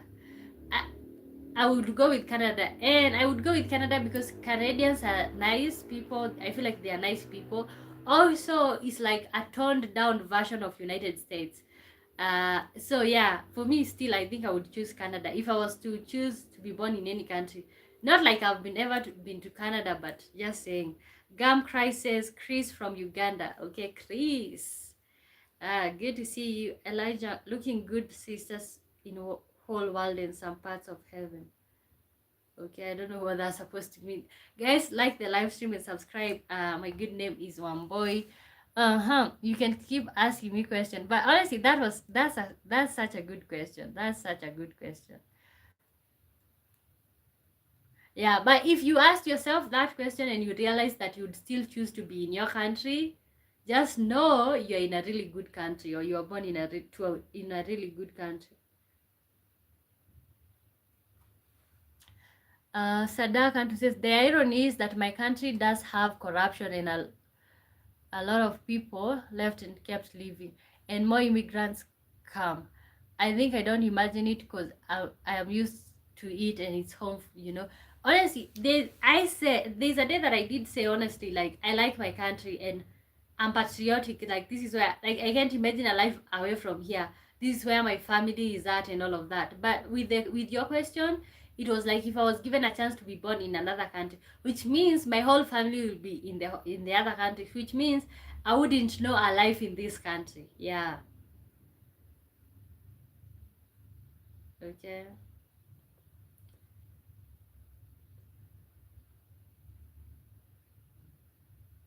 Okay, guys, welcome. Let me know where you are joining us from. Where are you joining us from?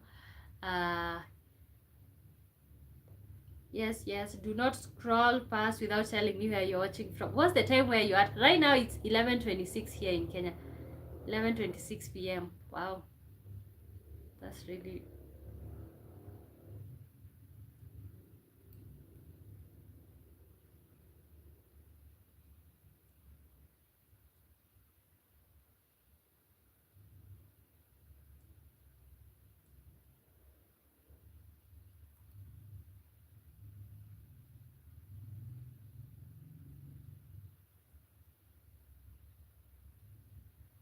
If you got a chance, would you transform into being a man for one day? Wow, interesting question. If I got a chance, would I transform into being a man for one day? Unfortunately, the answer is yes. But not even for the reasons that you would think. If I got a chance, would I transform to be a man for one day? The answer is yes. But okay, this version of myself right now wouldn't transform to be a man for one day. But if you ask me that like 6 years ago, if I would transform to be a man for one day, even for a lifetime, I would, because of a situation I was going through. And being a man would have made me to like, you know, punch that person. So I don't know if it makes sense.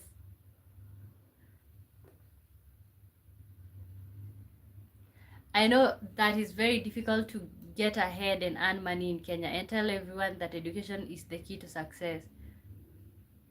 Okay, let me tell you, education is not the key to success in Kenya. I just said that. Education is not the key to success in Kenya. Okay, most probably, personally, I'm not applying for jobs because I'm working on something. Of course, this is my personal project. Me being here, I want to see, like, you know, when you get a job, you cannot work on building something like this, okay? But I can tell you for sure, education is not the key to success in Kenya, okay? When I first finished school, a friend of mine a friend of mine hosted me. So they were living in another town, and then she told me to come to that town because that town would have more opportunities or better opportunities. And I came to be with her. Every other day I was going out there asking, do you guys have opportunities? Do you guys... I remember one day, personally, I am somebody I'm somebody who I would rather go home to my farm to go and live a farm life than become a waiter. That's just me. Not in a bad way. But that's something that I had told myself, okay? So this friend of mine was encouraging me, go and ask for jobs even in hotels to become a waiter. So one of these fine days, and I am a very egoistical person, even without money. Like, me personally, you cannot tell a difference. Okay, I think I'm usually more irritable when I don't have money, but still, I am usually so egoistical with money or without, okay? So, but this friend of mine convinces me to go and apply to not apply, ask for somebody to give me a job. Somebody that a friend of them knew, you know, it was a whole thing. So I went there. Tell me why this guy is telling me, okay, sit there for a few hours, I'll get back to you. And then when he comes, I say, okay, I'm looking for a job. I want to be a waitress here on the hotel, in the hotel. And then he's like, okay, leave your number, go home, I'll call you back. Just imagine. And at that point, I had just finished university. I had not graduated, just finished university. Okay. And then he tells a friend of my friend that, like, he doesn't hire people from my tribe. He doesn't hire people from my tribe. What do you mean? Okay, I am willing. I have a whole degree, my friend. Like, at that point, I had just finished university. Like, I am just going to be a graduate in a few months, and you're telling me, like, I cannot even get a waitress job? Come on. That was such a humbling experience, my friend. I think I have never personally looked for a job again after that experience. So I graduated, and immediately I knew I wanted to start something, maybe a business. I just knew that I wanted to start something. Yeah. So education is not the key to success in Kenya, unfortunately.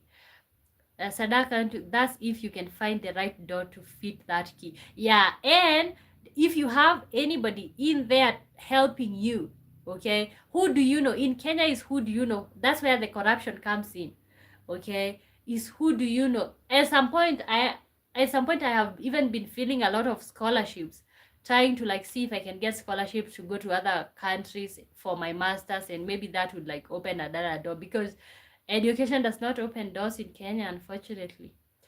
Doma says, I also noticed at the universities in Nairobi that education cost money in Kenya. Yeah, I feel like education costs money everywhere. Okay. Yeah. Personally, if you have connection, that's what's called. Yeah, connection. Who do you know? Yeah, let me tell you, right now in this day and age, guys, do you feel like university education is like what was the question that I wanted to ask? Because it's a really personal question. Do you think university education is worth it? Okay, let me put that question on the screen. Maybe it's worth it in countries that there's no corruption. But in that world countries, God, university education is like a waste of time.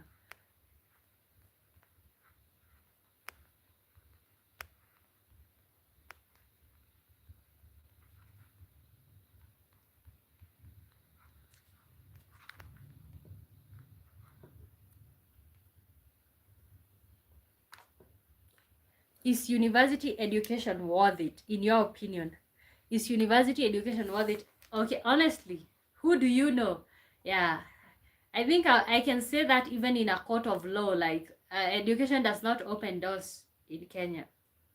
Maybe it can open a window, because at least because I'm educated, we can converse. I think I'm intelligent. If the knowledge that I acquired in school, if I apply that into my personal businesses, starting something of my own.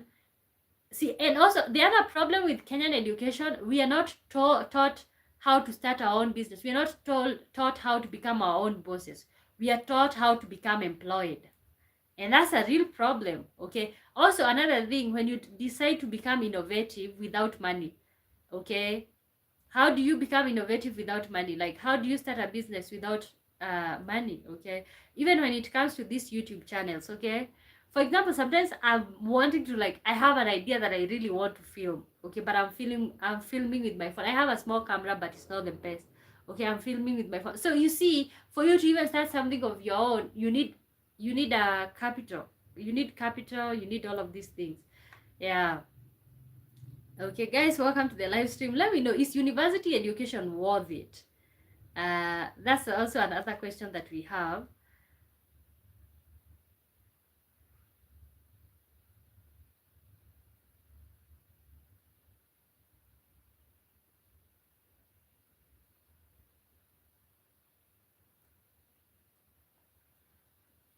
Sarda Kantu, thank you guys for the likes. That's so hard to answer. Without it is harder, but even with it, it feels confusing. I have a teaching degree and I couldn't find a job that I wanted. If to be honest, I don't like the field I chose. Honestly, let me tell you one thing. When I went to university, when I was gonna go and join university, my dad was telling me to just do teaching, okay? And then unfortunately we filled all of them, we filled teaching, and then but then the last course is the one that we did the whole social science thing, but I got called for that, okay?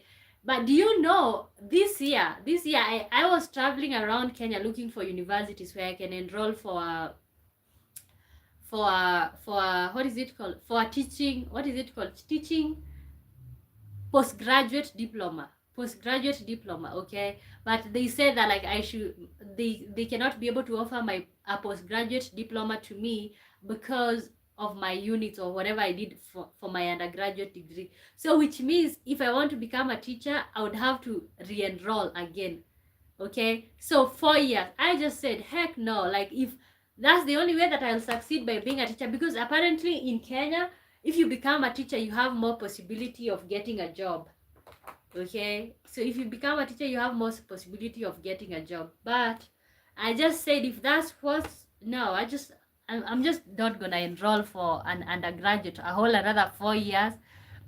Right now I'm already 24. If I enroll for another undergraduate to become a teacher, that means I will graduate at the age of 28. Not to mention, if I want to enroll for masters, it just feels like a waste of time. Let me use that time to build something else. Arun Shesh Han says, hi Angel, hi to you. Dharma says, I know that a university degree from Kenya isn't necessarily recognized in the Western world. And even with a degree, it's hard to find a job in Kenya. Yeah. If I was to decide today that I'm going to go to Europe or to US, I have to like take odd jobs like cleaning, stuff like that, you know. Yeah, although a degree from Kenya is recognized in the UK. You can go to the UK and then they offer to you like a bridge course or something. Because in Kenya we also still use the British system. Okay, so generally it seems like university education is not worth it. Okay. Okay, let's make this a little bit of fun. Okay. Let's make this a little bit fun.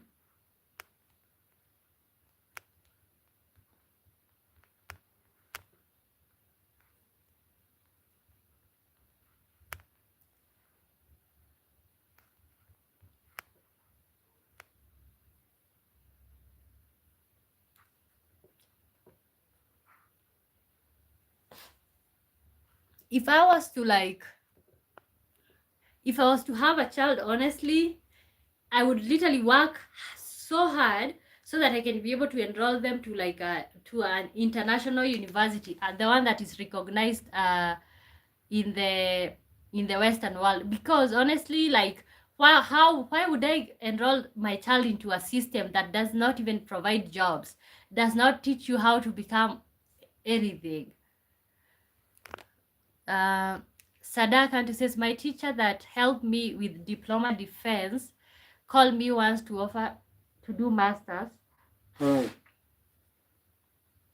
and try doing the master's degree better than bachelor, and I politely refused because I didn't want to go same stress. Okay, you know, instead of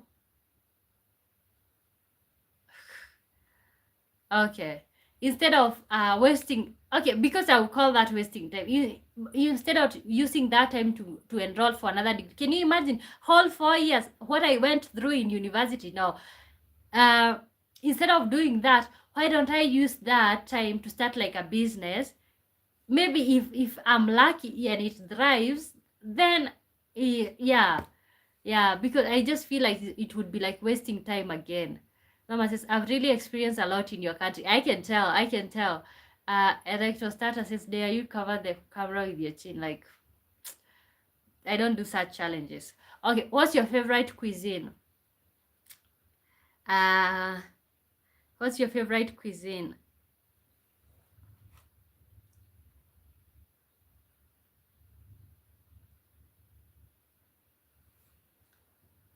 Okay.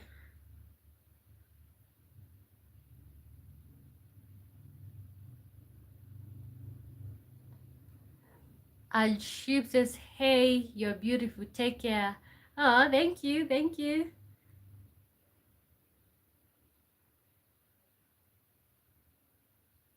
Yeah, but I feel like, you see, the Kenyan system is usually better to foreigners.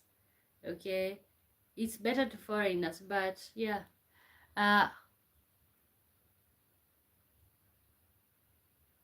Hoops without maps says, come to India, my friend. I'm hosting a house party inviting random strangers from abroad. Okay, no thank you. No thank you. I guess nobody will show up. What's your favorite cuisine? Italian, Japanese, Indian, Mexican, Chinese, American. Imal says hi. Hi, good to see you. Sri Lanka. Sri Lanka.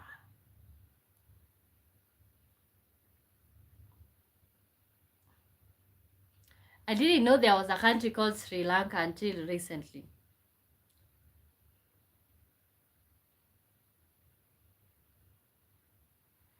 Mr. Hoops, aren't you afraid that strangers will cause trouble? Maybe they will cause trouble to the strangers.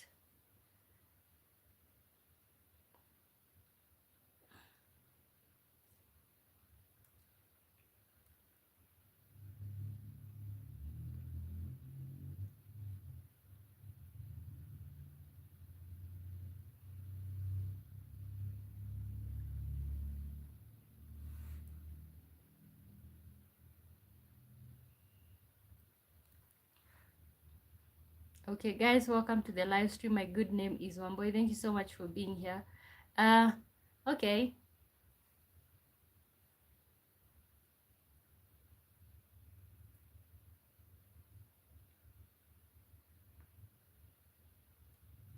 It's a farmhouse for doing this kind of random stuff. Okay. Wow.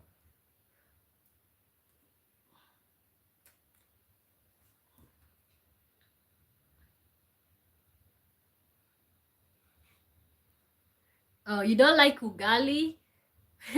You've been to Kenya. You don't? Do you like ugali? Okay. What's some of your favorite Kenyan cuisine? Do you like ugali? Any person who is not a Kenyan and they have tried ugali, do you guys like it? Somebody told me that it tastes like paste. And you know, as Kenyans, we can kill for ugali. What's the greatest achievement that humans have made? I says I eat humans, so good for you. What's the greatest achievements that humans have made? Thai cuisine. I've never tried Thai cuisine, to be really honest. What's the greatest achievement that humans have made? I like samosas in Kenya only. Yeah, I like samosas too. Joshua says it will be nice if you start preaching Jesus and the Bible. Okay. Okay. That's nice. But also, you know what, Joshua, you can also maybe start preaching on your channel and maybe people can join in. Sadakantu says, Mr. Az, do they taste good? Okay, fuck. Lord. I can't even imagine. That's gross. Do they taste good? That's so random.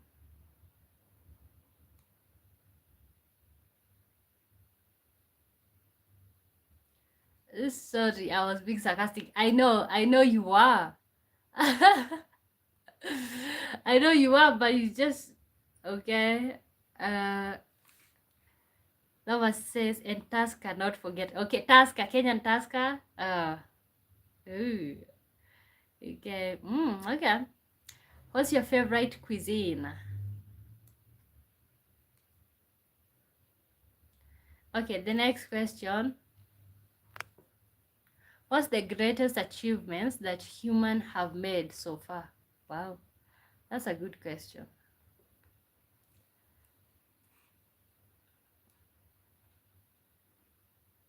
Okay, guys, welcome to the live stream. Like, I mean, my question was dumb. Okay, I know you meant your question was dumb. Okay, honestly, and guys, I'm not sensitive. I don't usually get offended real quick. No, I don't get offended real quick, but I get offended for people who straight up come up like being disrespectful, but I don't get offended.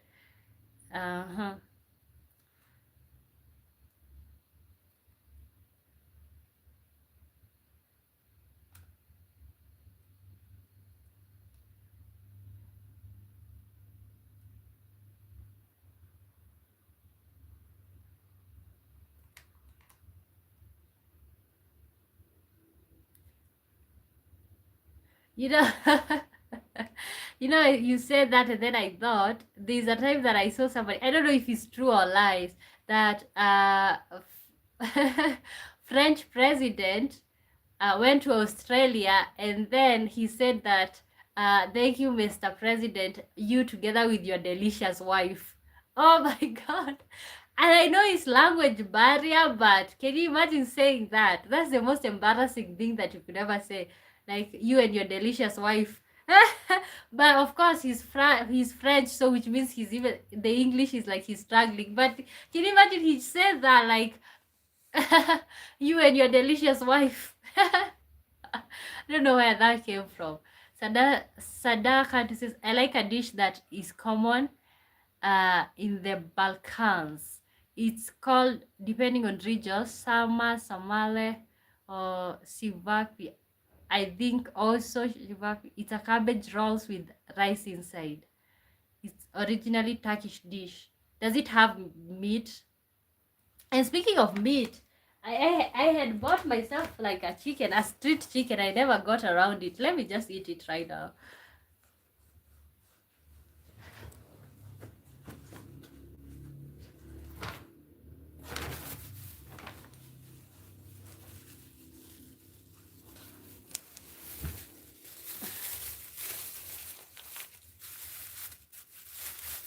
Yes, sometimes it does have the little pieces of meat inside the rice. So it's like wraps. Oh, okay. I don't know if this one is good when it's cold. It's a piece of chicken grilled.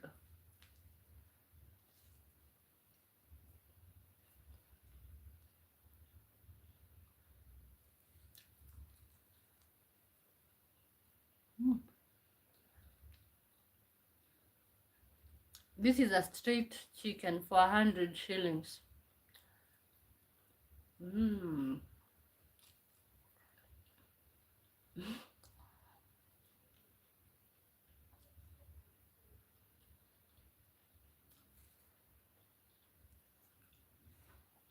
Wow, wow, wow,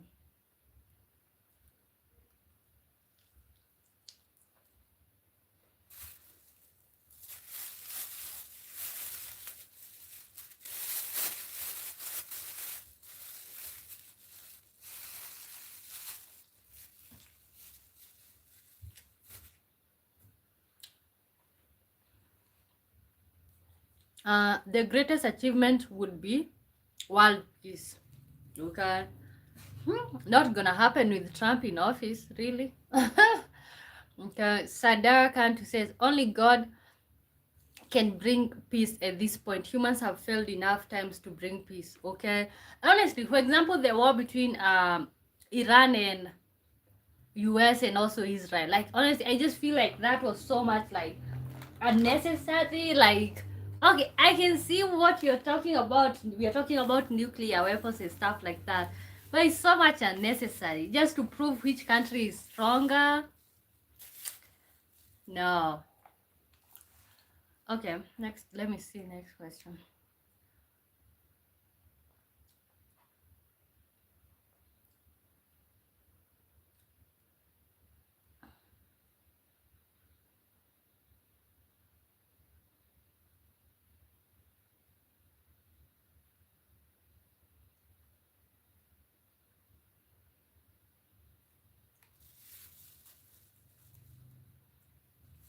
If you could travel to any moment in history, where would you go? Boy, did you at some point think of becoming a nurse? No, I wanted to become a doctor. Why? I wanted to become a doctor, but I failed in biology, so that was out of the window.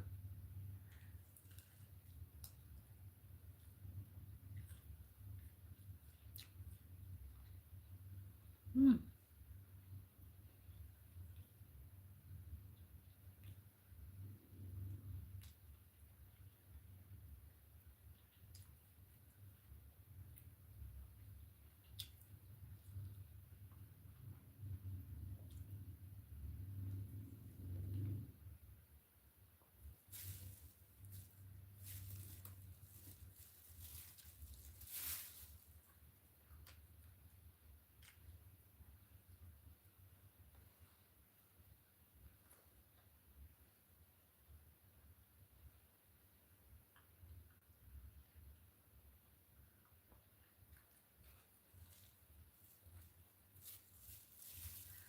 If you could travel to any moment in history, where would you go?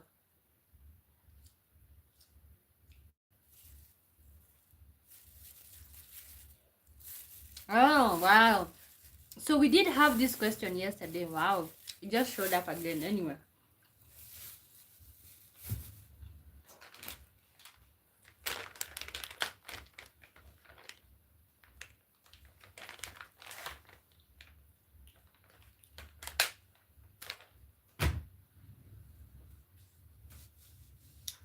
Sada says, I would go to my childhood to observe from afar my parents and moments in childhood I don't remember. Might learn something new. Also, stay in the 80s a bit to see a Michael Jackson concert. Oh, wow, that's interesting. Kabange Kumwimba. Hi, good to see you. Lama says halftime, England versus Ghana. 0-0. Wow. Okay, you're still following. Is it fun? Is it a fun game, or it's one of those where like there's not so much happening? Michael Casale says, I see. So where is your heart? Oh, where is your heart at currently in terms of passion? I think it's pretty much obvious. Streaming. That's where my heart is at. Like when I sleep, I'm just thinking about when I wake up, what live stream will I do? Even when I'm just sitting around here, I'm like, you know what? I'm wasting time. I could be streaming. So where my heart is at is like building this or streaming. Sada, where is your heart at? Where is your heart at, Michael? And where are you watching me from? Welcome on board. Sarda Kantu says, if a moment of history I'd maybe want to see from afar, the Crusades, or to see how the Statue of Liberty was gifted to America from France. Okay. Wow. Wow, wow, wow, wow, wow, wow, wow, wow, wow. Cool, cool.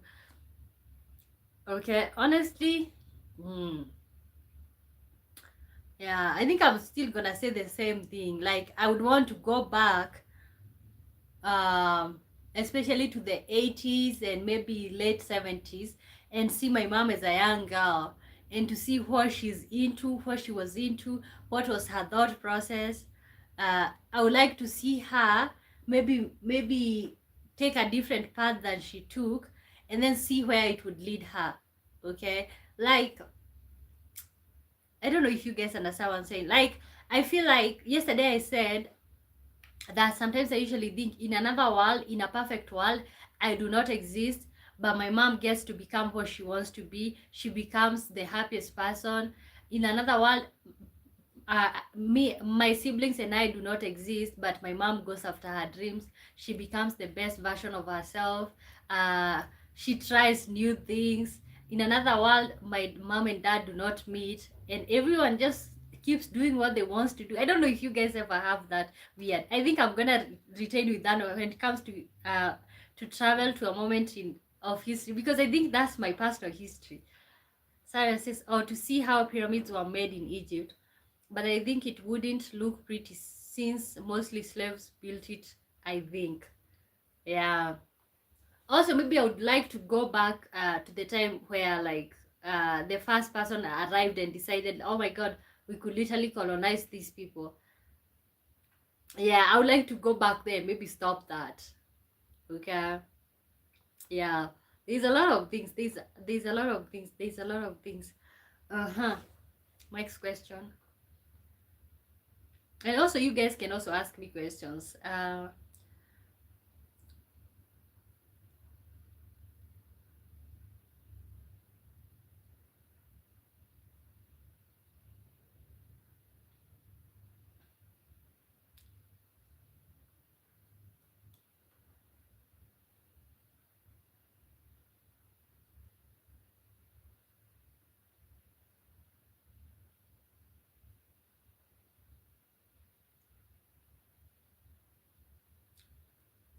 Okay, I'm typing the next question.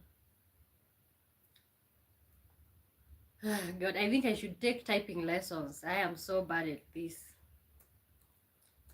But I think I'm getting better. What's your favorite way to chill out? Eh, what's your favorite way to chill out? Chill out. Chillax.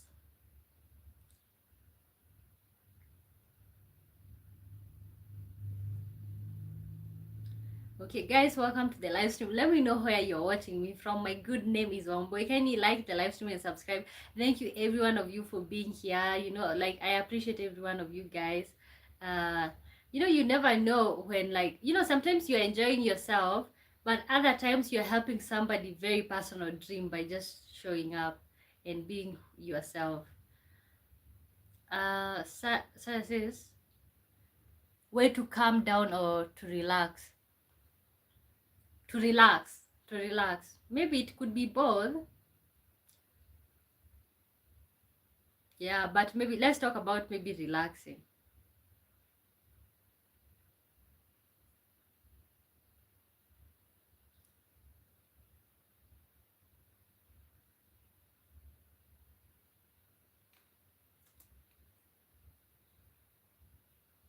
Okay, what's your favorite way to relax?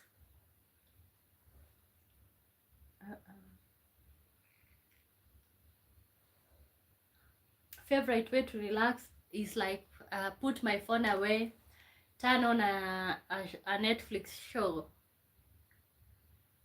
uh, buy some street food, get in bed. Okay, get in bed, wear comfortable pajamas, uh, turn off a mindless TV show, and then sip some tea. I am addicted to tea. I drink tea every other day, like continuously. I never get tired of tea. Uh uh-huh. Sad Sadar Kantu says listening to 1940s jazz or playing video games or sitting on a tree. Wow. Yeah. I think we could listening to 1940s. That one, I think that one. I think I'm such an old soul, trapped in a young person's body. Yeah. Sometimes I listen to old music. I like old music. Yeah, but particular, especially drinking tea. See, I feel like for some people it's like beer, taking beer. You know, just sipping some beer. That's their favorite way to calm down. But honestly, none of that. Not beer. Just sipping some tea. Sipping some tea. Kenyan tea. You know, Kenyan tea is one of the best tea that there is. Kenyan chai.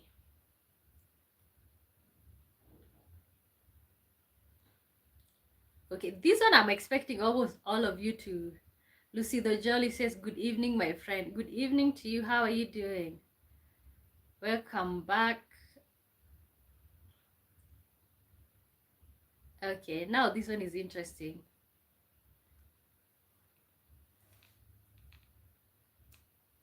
Use an emoji to describe how you're feeling. Use an emoji. Let me see.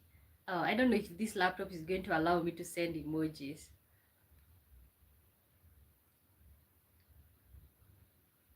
Okay, it has pretty much all emojis. Let me see the one that describes how I'm feeling. Okay, and it doesn't have to be one, it can be many. Oh, wow. What's going on? Okay, that's how you're feeling. Let me send mine. Sadaka. You. What does that? The one that you said you sent country. What does that mean? Okay, let me look for the one that describes how I feel.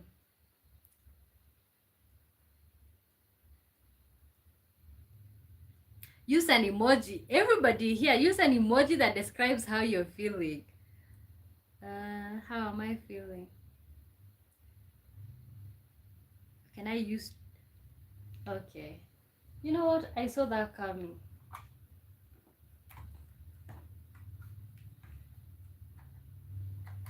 Darkness. Darkness. You know, if I was to lose electricity here, you cannot see me. I don't know, I was messing around. Okay, let me see. Honestly, personally, I'm literally looking for how I feel. I was gonna send one that says that I feel pretty, but no. Okay, I feel pretty, but that's not how I exactly feel. How do I exactly feel? I cannot find the emoji. Mm, I think this and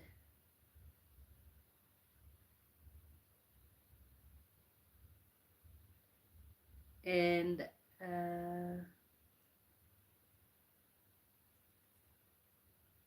this, and you guys are, I'm about to send a couple of them there, and yeah,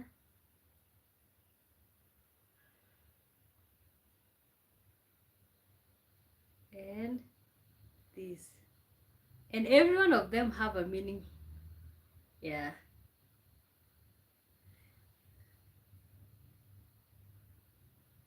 so those are the emojis that describe how I feel. The first one, like hugging you all, like surprise. uh okay, okay, stickers that describe how I feel. Let's see. uh Deviraj Nelam says Modi is eroding the institution of India Election Commission Supreme Court to remain a prime minister at any cost. We are not democratic as European. What we should do as a public.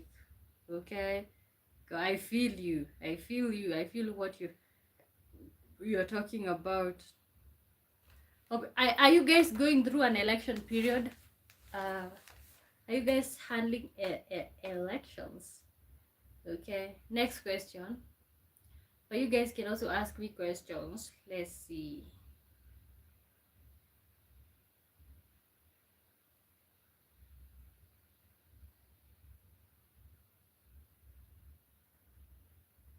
Oh, this is an interesting one. Interesting one.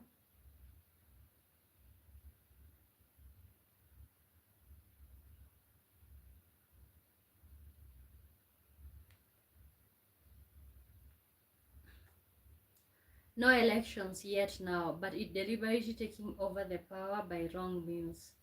Okay. God, when it comes to like elections and countries not being democratic, I'm just like, what's going on? Just a few individuals wanting to take advantage of everybody else.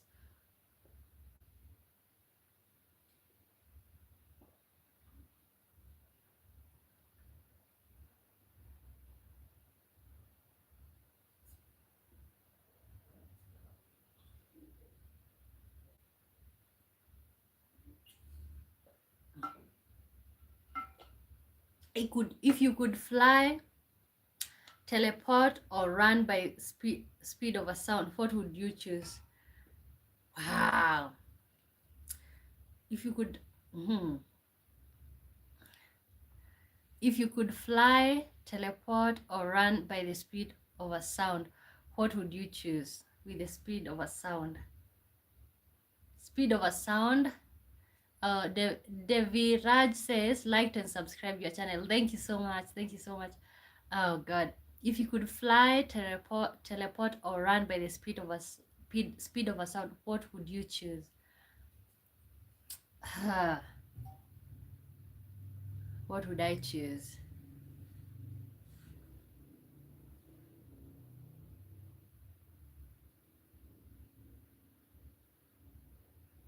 Okay.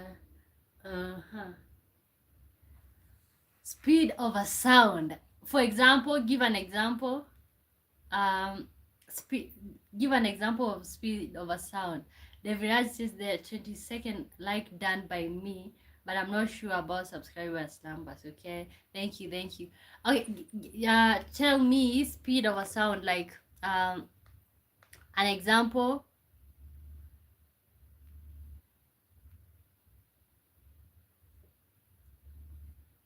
Speed of a sound. uh Jivan says hi. Hi Jivan, good to see you. Welcome to the live stream. How are you doing? Okay, if you could fly, teleport, or run by speed of a sound, what would you choose? Ah, wow. Speed of a sound.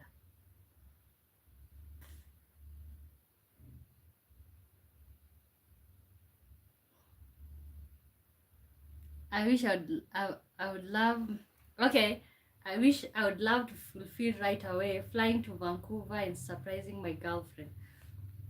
Why don't you do it? Especially for, okay, she would be so surprised. Speed of a sound is like 12:34, 8 kilometers per hour, but without harsh side effects. Wow. God, honestly, I have no idea when it comes to this question. I think this is too intelligent for me. Speed or sound? Maybe it's a question that, yeah. What would yours be? Okay. What would yours be? Let me pin. I wish you could. I wish you could. If you could have one wish, you could. If you could have one wish right now, what would it be? To get the watch hours that I want. Okay, if I would have a wish, if I would fulfill a wish right now, is to get the watch hours that I need to monetize the channel. To be really honest, Shelton says, "Speak Swahili, please." Uh, I could, but I will not, because when I speak Swahili, Kantu cannot understand Swahili. Thomas cannot understand Swahili, and many others. Diviraj cannot understand Swahili, so that's why I will not speak Swahili. But you can type in Swahili, I will understand. Sarda says, teleport feels risky. Flying sounds exciting, but I would get sick running very fast. Yeah, but if everything would slow down for me, but if everything would slow, wow. Okay, teleport, flying sounds. Oh, okay, now I understand. It's like you're teleporting to another place right away. Yeah, I just wish I could teleport to a point where, like, yeah, I am already monetized here. Okay. I think I'm not any fan because I'm too realistic when it comes to life. Like, I'm too realistic. What type of movies do you enjoy? Action, comedy, drama, horror, sci-fi, fantasy, others.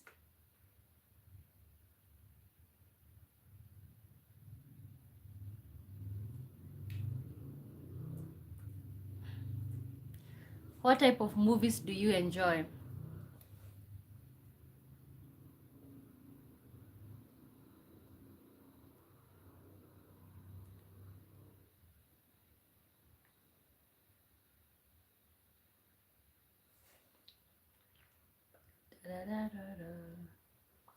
What type of movies do you enjoy? Personally, I think I enjoy.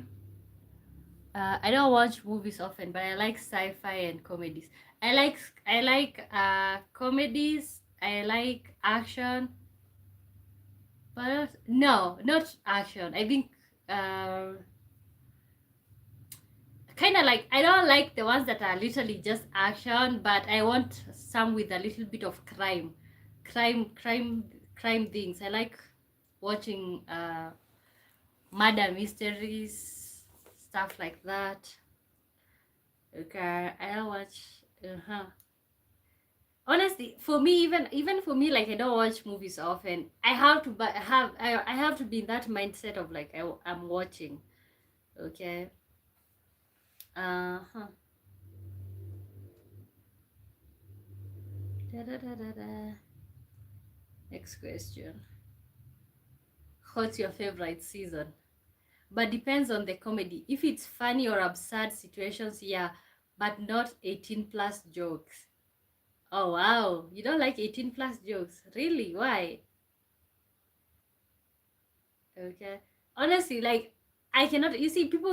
I see people watching adult cartoons. Honestly, first of all, for me, I'm not able to watch a cartoon. Like, honestly, growing up, honestly, I never watched any cartoon. But it's like I have that mindset that cartoons are supposed to be for children. So even an adult cartoon, I'm not able to enjoy an adult cartoon. I don't know why. Um.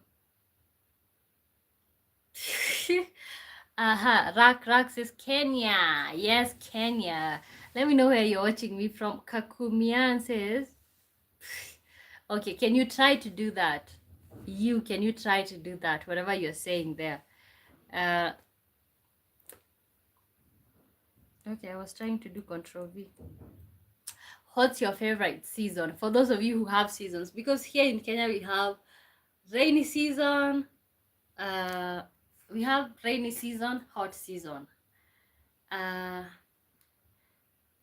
It sounds odd, and especially American comedies also involve some moments where some have the Adam and Eve experience, which looks ridiculous and uncalled for. I know, but you see, like for example, this show that I was telling you guys, if you guys find some time, watch I Will Find You. It's literally it's a good one. It doesn't have any sexual scene at all. No, it doesn't have even a single one. Yeah, yeah, but see, I think they have this mentality. If it doesn't have 18 plus, nobody will watch. Okay, even here, let me tell you, even here, if I start being 18 plus, maybe come here dressing in a not inappropriately but seductively, okay, you will be surprised how many people will watch that stuff. Okay, but when you're being all mature and stuff, no, a few people are watching. Okay, a few people are watching. So I think that's why they usually put those type of scenes randomly, because that I think maybe that's what people are looking for when they are watching a show. Yeah. Honestly, right now you cannot just even just watch a normal show with your family because you don't know if it will just show up for absolutely no reason.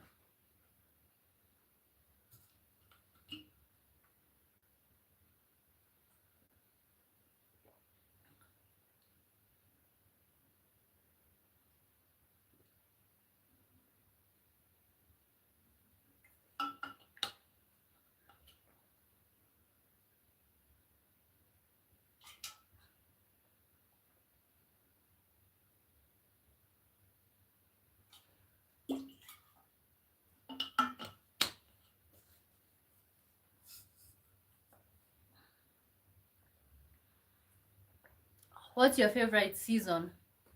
For those of you who have seasons.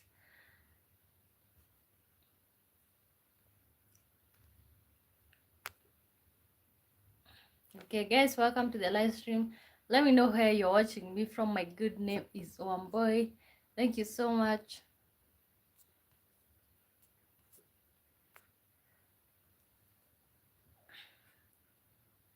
Thank you so much for tuning in.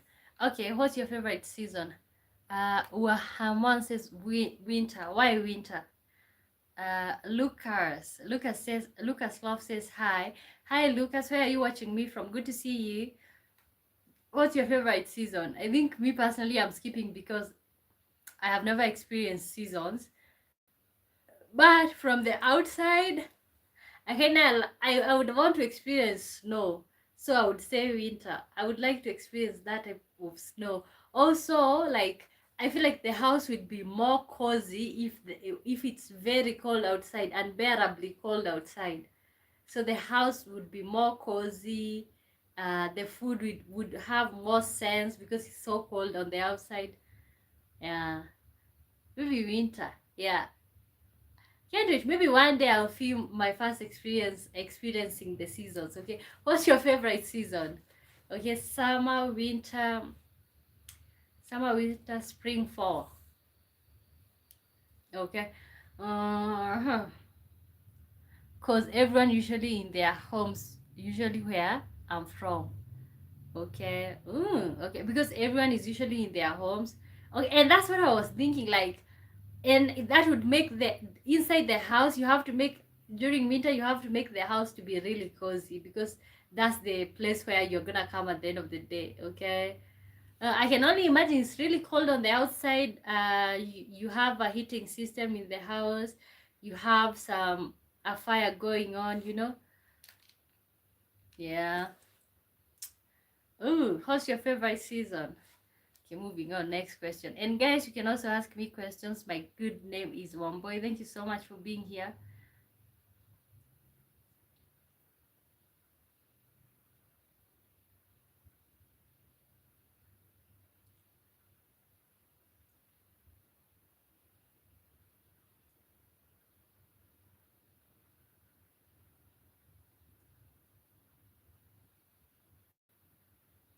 Okay. Okay, next question.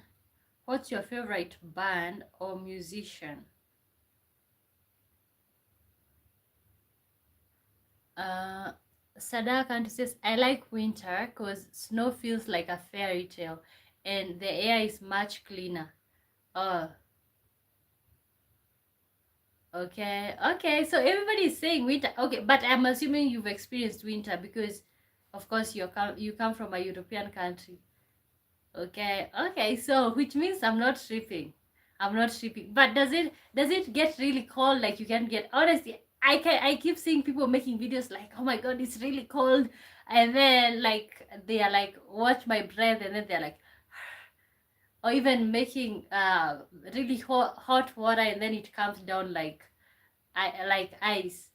Sarah Hunt says, because in summer is a lot of dust, many bugs and allergies. Okay, okay. Maybe one day I'll experience that. Right now, I just don't know which one is the best one, but I think I would prefer winter just because I want to experience snowing, snowing. Yeah, may it be real soon. What's your favorite sea? Wow. Okay, no. What's your favorite band or musician? Favorite band or musician? Uh, uh, uh, uh, uh, uh, uh. Do we have bands anymore, or we have to go with the ones from the past? Maybe the Beatles, Jackson 5. I know your answer will be Michael Jackson. Can't.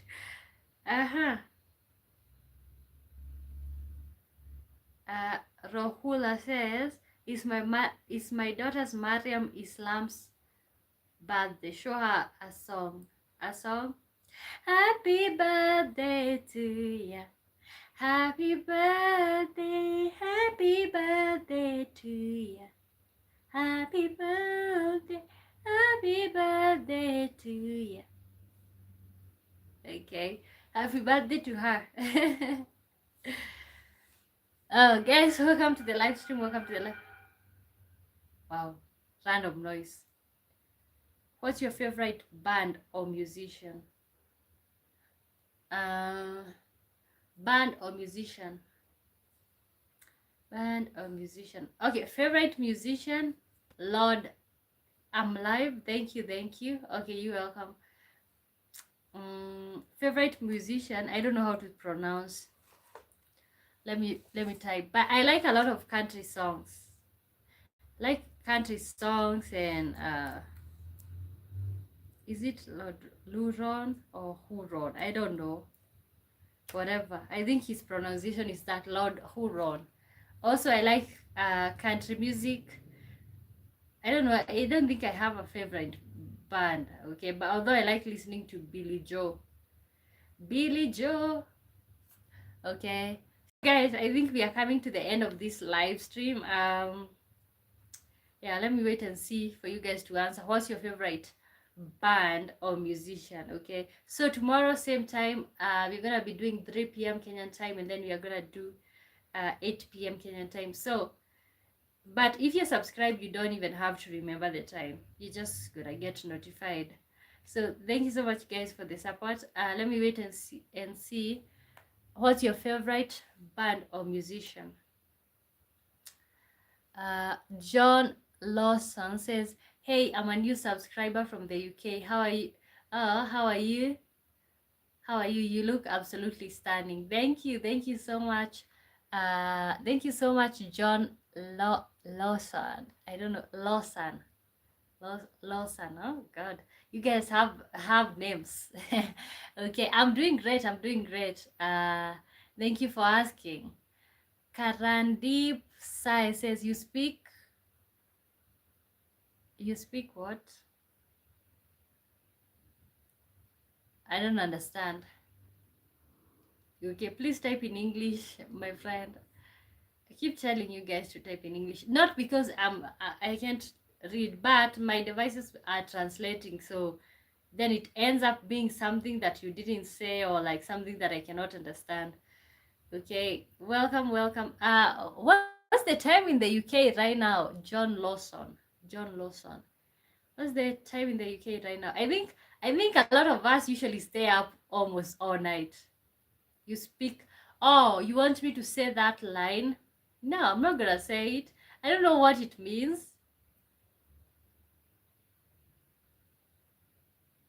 I don't know what it means. I can't say something that I don't know what it means. You might tell me to say bad manners.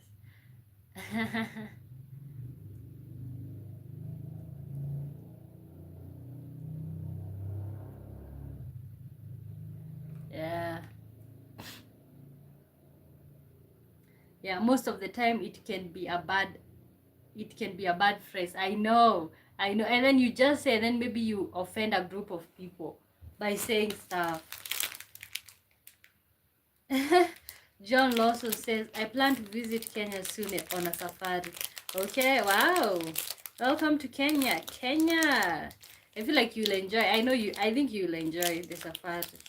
Okay. Yal Gigzag says, hello, chocolate. Where are you from, beauty? I'm doing good. I'm doing good. Karina Martinez says, hola, hola, hola, Karina Martinez. How are you doing? Cat back. Ooh, cat back now.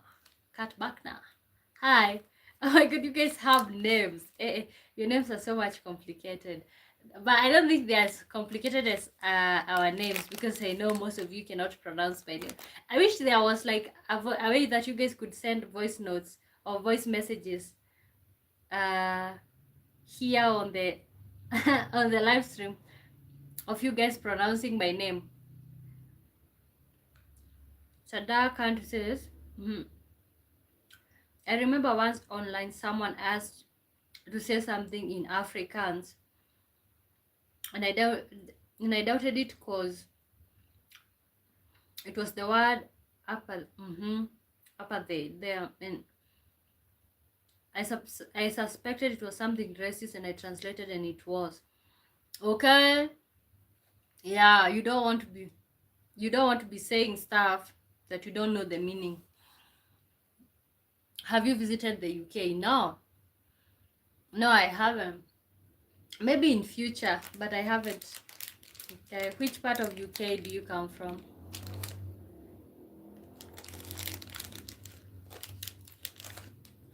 You know,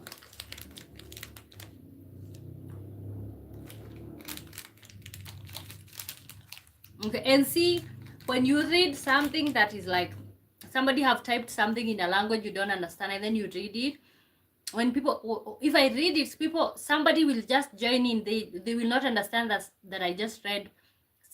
Nobody will understand that somebody sent it and I was just reading something that was typed. Newcastle upon Tyne. I don't know. I don't know what you mean. Newcastle. Okay. Wow, I understand the UK is like a combination of some countries. Which one do you come from? Do you come from England? Do you come from Ireland? What? Okay, I got fact checked about like UK being like 4 countries some other time. Banyard. Okay, is there a language called Afrikaans? Because I didn't know. Is there a language called Afrikaans? Which country speaks Afrikaans? I didn't know there's a language called Afrikaans.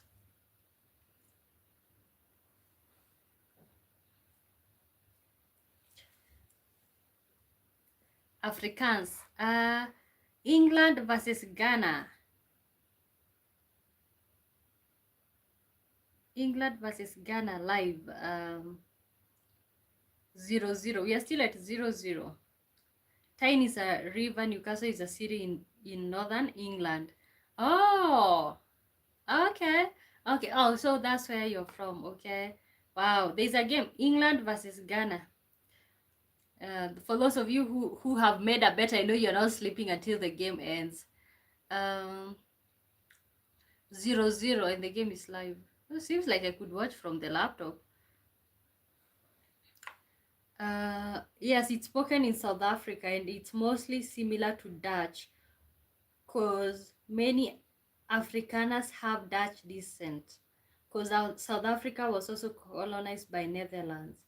Oh, okay. So Afrikaners is a language that's spoken by, is it white people or is it, okay, no, not even to be like to even want to be racist, but like what group of people speaks Afrikaners?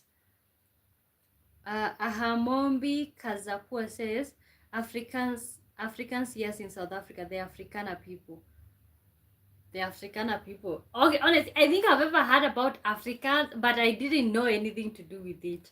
Like, no.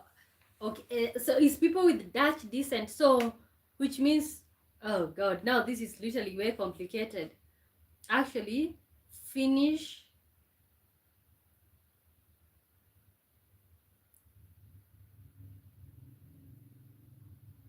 Oh, wow.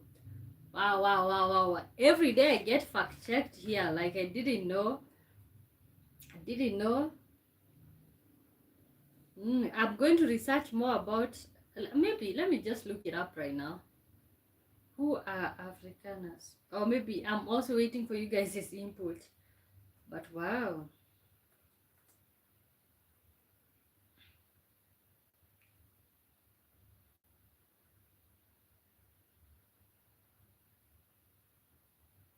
Oh, you know what? When you wrote Dutch Huguenots, I thought it's a bad word. So that's why I didn't read. But I just, in German settlers with a distinct language and cultural identity, trace their roots to European settlers who arrived at the Cape of Good Hope in the 17th century, beginning the Dutch East India Company establishing a refreshment station in 1652.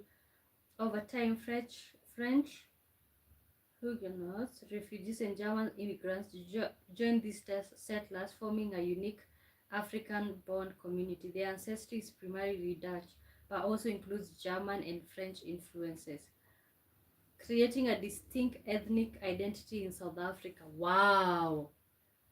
Wow, wow, wow, wow, wow, wow. I didn't know. So is this language different from what they used to speak? Like, can these Afrikaners, can they understand German? Afrikaners speak Afrikaans, a language that evolved from Dutch and incorporated elements from German, Malay, Portuguese, indigenous Khoisan languages. Afrikaans became one of South Africa's official languages. Wow, and is spoken by millions, including by including both white Afrikaners and Cape Colored communities. Is a central marker of African identity and culture. Wow, I just got fact checked right there. Now, Hellenos is what they were predominantly called. Okay, wow. Sadar Kantu says in South Africa, as I understood, there's a town called Orania that has only white South Africans living and no black South African is allowed to enter, like a sect. Oh wow. Okay. What? Okay. Wow. Okay, so this Afrikaans is a mixture of European languages. Uh, it's a mixture of European languages and a little bit of Khoisan.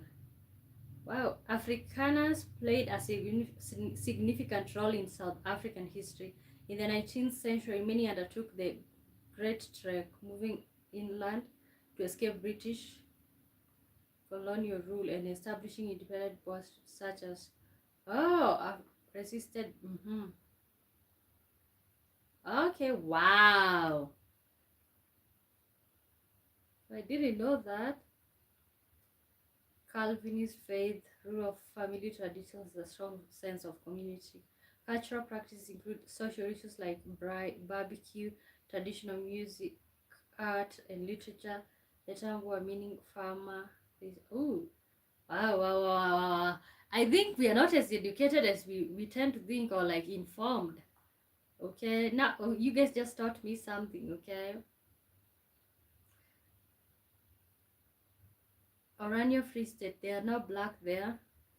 Okay, Saldar Kandu says Trevor Noah said during apartheid he couldn't stay with his father much, who is Swiss German, because back then intermarriage was illegal, basically a crime, and his dad or man could go to prison. Wow. Okay, Swiss German. Okay, so people who speak these Afrikaans, can they understand German? Maybe I can just ask Google that question. Or let me, because you guys seem to be, let me wait for you guys to tell me. If you if you can speak Afrikaans, does that mean that you automatically understand German or French or whatever? Okay. Wow, South Africa.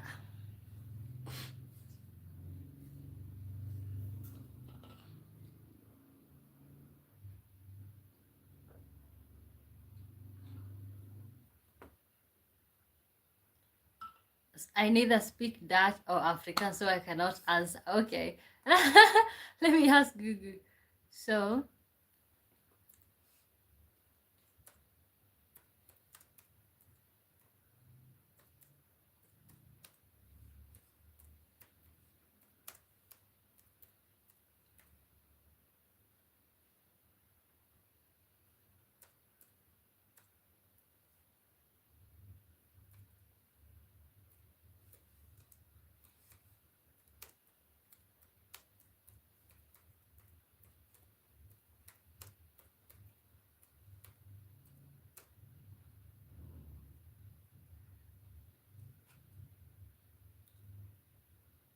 okay, if you speak Afrikaans, it helps you understand German to some extent due to shared German roots.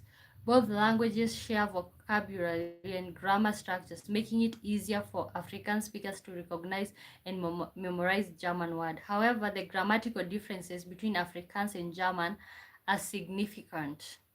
So while some overlap exists, is not a complete shortcut. Learning Afrikaans can provide a cognitive advantages. Many words in Afrikaans are similar to their German counterparts, which can ease the learning process of German.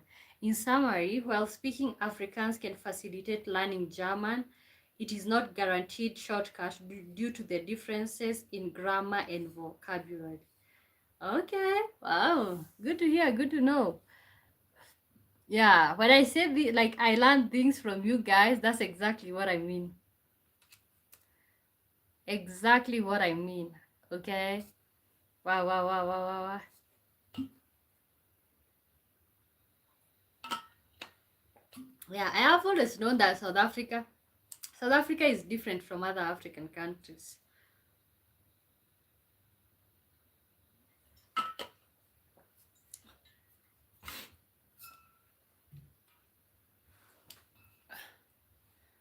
Yeah, let's look for a question to wind up.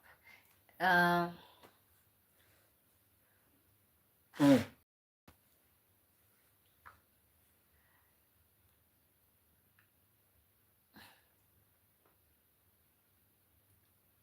okay, a question to wind up. Okay, what's your favorite sport?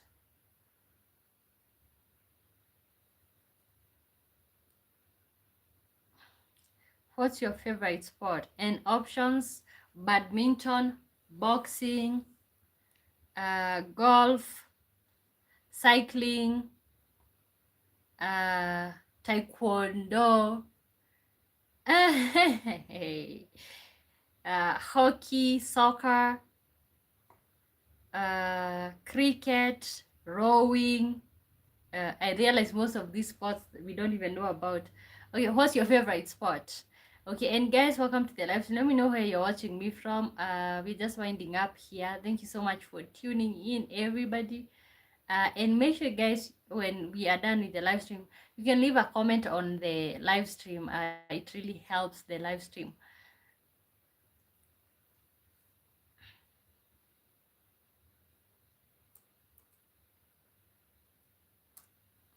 What's your favorite sport?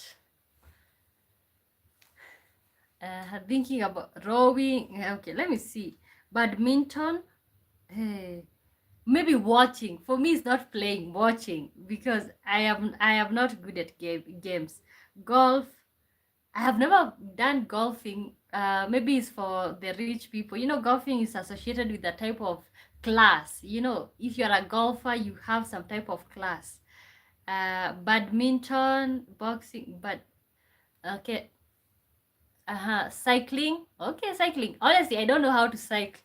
To cycle. I have never cycled. I don't know how to ride a bike. Ooh, I don't know how to ride a bike. Hey. Cycling. Okay, let me see. Soccer. That could be interesting, but maybe watching. Golfing, you gotta have some money to do golfing. Uh, oh God. Yeah. Taekwondo. No. Let me see. Which one do I like? Sadak Antu says, I tried badminton. It was quite fun. Badminton. Okay. You know, I think the one that I would be interested in is golfing, just because it's associated with class and that and all of that. All the other ones, maybe I would enjoy watching them, but I'm just not a fan of like playing games. No bikes allowed in Kenya. They are allowed. No, I just didn't have one. I didn't have a bicycle, and I was a girl growing up in my village. Like, you are a girl, you never learned how to ride a bicycle. Boys are the ones who learned how to ride a bicycle. But right now, even girls, and mind you, there are also girls who knows how. It just depends with what you are into. But nobody is gonna tell you, oh, you need to learn how to ride a bicycle as a girl. No. Do you like Drake? I I don't think about it. Like, I don't dislike, I don't like, I don't dislike. Like, yeah, I don't like, I don't dislike. Okay. Yeah. I think for me, the game that I would be interested in for absolutely no reason is golfing. Not because I want it, but just because it just sounds more, what is it called? Deep and all of that. Okay. So guys, we're gonna end the live stream right now. Uh okay, I don't know what's the time where you guys are at, because right here is midnight. It's 12:39 p.m. 12:39 p.m. Okay, so but what you're gonna do is we're gonna end the live stream right there. See you guys at 3 p.m. Kenyan time and also 5 p.m. Greenwich Mean Time tomorrow, God willing. Okay, so thank you so much guys for hanging out. It's 11:39. Oh, which country are you at? So you are 1 hour behind Kenya. Mark Shark says is 10:39 p.m. Which country? Okay, when you tell me the time, let me know which country. 10:39 p.m. in which country? Mark, just guess and you win a balloon. Okay, let me guess. United Kingdom. Kabugo Frank says, how are you? You know, whenever I try to, like, I'm good, Kabugo. You know, when I try to end the live stream, people show up. But I'm not mad. I really appreciate everybody. Correct. United King, you guys are just 2 hours ahead, behind. Oh, that's really quite early. Okay, that's really quite early. London. London. Do you guys have different time zones in the United Kingdom? For example, in the US, you find like different time zone in Ohio, different time zone in Texas, different time in different places, different times. Do you have that, or do you have one time, whatever? I made a good guess. Where is my balloon? Where is my balloon? Early like a worm.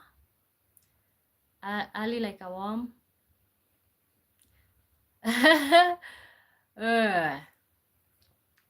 Okay, okay. I want that. Guys who are just tuning in, like the live stream. Okay, United Kingdom. Okay, Uhamombi says Namibia. Okay, Namibia is 1 hour behind Kenya. 1 hour behind Kenya. Wow. Okay, so here right now is 12:41. Okay, interesting. So the only place where the time is different, the continent, the American continent is where, and Australia. Okay, let me check what's the time in Australia right now. I know it's early bird catches the worm, okay?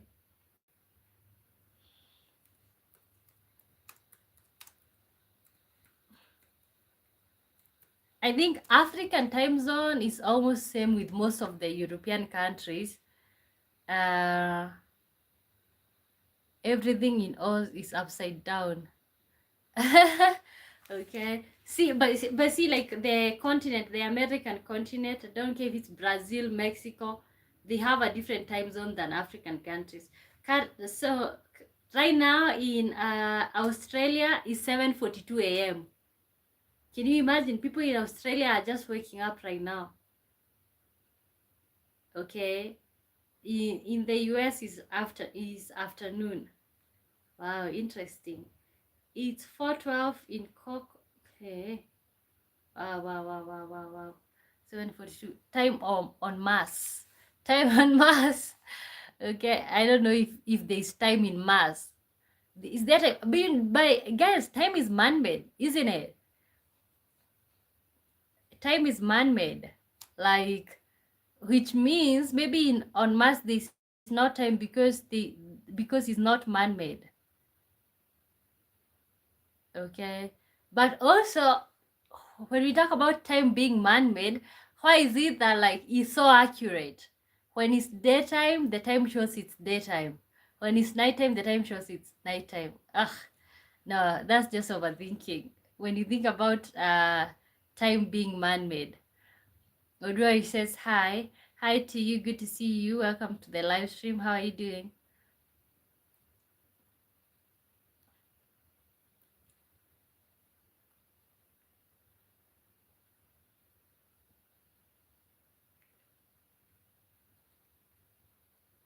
Okay, time being man-made. Okay, guys. We're just winding up here. So what you can do so that you can see me another time is by subscribing. Subscribe to the channel, guys. Like the live stream. So what you're gonna do is like you're gonna end the live stream right here. Don't. Okay, Uhamombi Kazapua says, don't think humans will even get to Mars. What do you think? Don't think humans will ever get to Mars. Honestly, like, why would we even be interested to go there? For what purpose? Like, do you guys think that there's life in Mars, or there's human existence in Mars? Mark Shark says, once upon a time, the end. Okay, you're really funny. You guys better be liking the live stream. Okay, somebody says, do you think don't think humans will ever, oh, it was a statement, or maybe you're asking, do you think humans will ever get to Mars? Humans can't even get to the shops. They can. Do you think humans will ever get to Mars? Okay, honestly, personally, I would never even be interested, because why would I want to go somewhere? Why would, okay, it's spirit of adventure, and all of that, which is what caused people to start adventuring, to even discover other continents and stuff. Spirit of adventure. But why would I want to go anywhere? No. Elon Musk says yes. Okay. Are you interested to go to, how many of you are interested to go to Mars? Show by the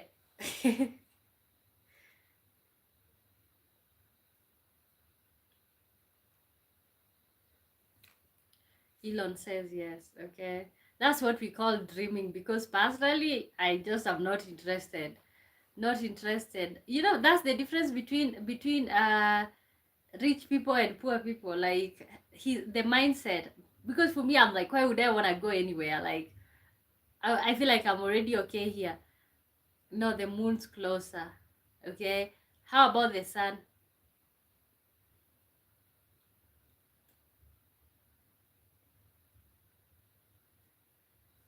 Okay, you see the mindset. I feel like the mindset is what's different.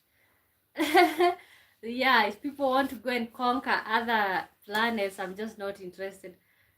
I'll go to bed. Bye. Okay, thank you for tuning in. Thank you for tuning in. Okay, so what we're gonna do right now, guys, is we're gonna end the live stream. Thank you so much for tuning in. I'm going to see you guys tomorrow. Make sure you're subscribed so that you get notified when I go live. Thank you, every one of you, for tuning in, and have a good day. Have a good night. Sun too hot, can't live on the sun. Okay. Maybe people with black skin can survive. Amelia says hi. Hi to you guys. Okay, honestly, guys, we will have to end the live stream right here. It's midnight here. I am so tired. What's up? How are you doing, Amelia? Good to see you. Ciao. Okay, yeah, it's midnight out here, guys. We're gonna see you guys tomorrow, same time, same place. I am drunk of sleep, feeling drunk with sleep. You better subscribe so that you get notified when I go live. Tomorrow, we're gonna continue with the conversation about mass and stuff like that. Okay, thank you so much, guys, for tuning in. Sevi Balistel says it's me. Okay, when I want to check out, you guys tune in. And then I end up feeling bad for leaving you guys alone.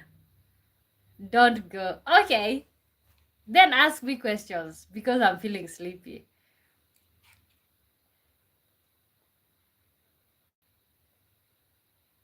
Then wait. Okay, then ask me questions. Ask me questions. Okay. Where are you watching me from? I'm guessing it's daytime where you are at. What did you do? What did you do? When did I do? What did you do? What did I do? We were just having a live stream, bunch of questions. Also talking about random stuff like space, going to Mars, time is man-made, random stuff.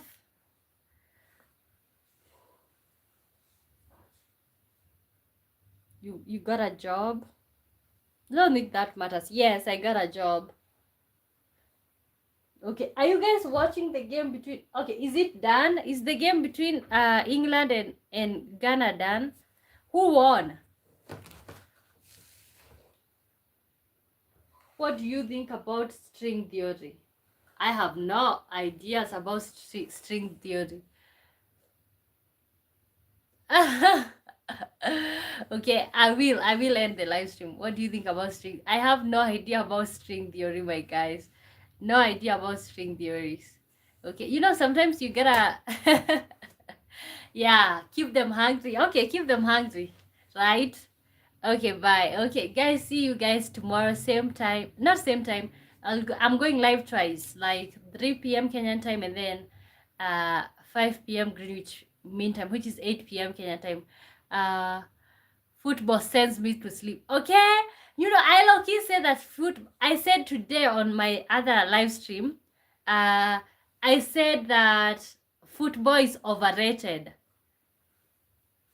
Okay, I said football is overrated, and I feel like even men who enjoy football, they really do not enjoy football. They only watch football just so that they can be seen to be masculine or something. And you just confirmed that right there. I prefer live stream soccer. Okay. Oh, is anybody watching England versus Ghana? Because honestly, I feel like it will be a lot of work. When I end this live stream, I just want to kick back and just go to bed. I just don't want to be looking who won. Lucky for me, I don't have a bet. I'd rather watch paint dry. Okay. Oh, football is overrated, especially here in Kenya. People are crazy about the English Premier League. Maybe because they do a lot of betting, and that makes you obsessed over these games. I don't know what makes people to be so much into these games. Okay, so see you guys tomorrow. Subscribe so that you can see me the other time. Okay, bye bye.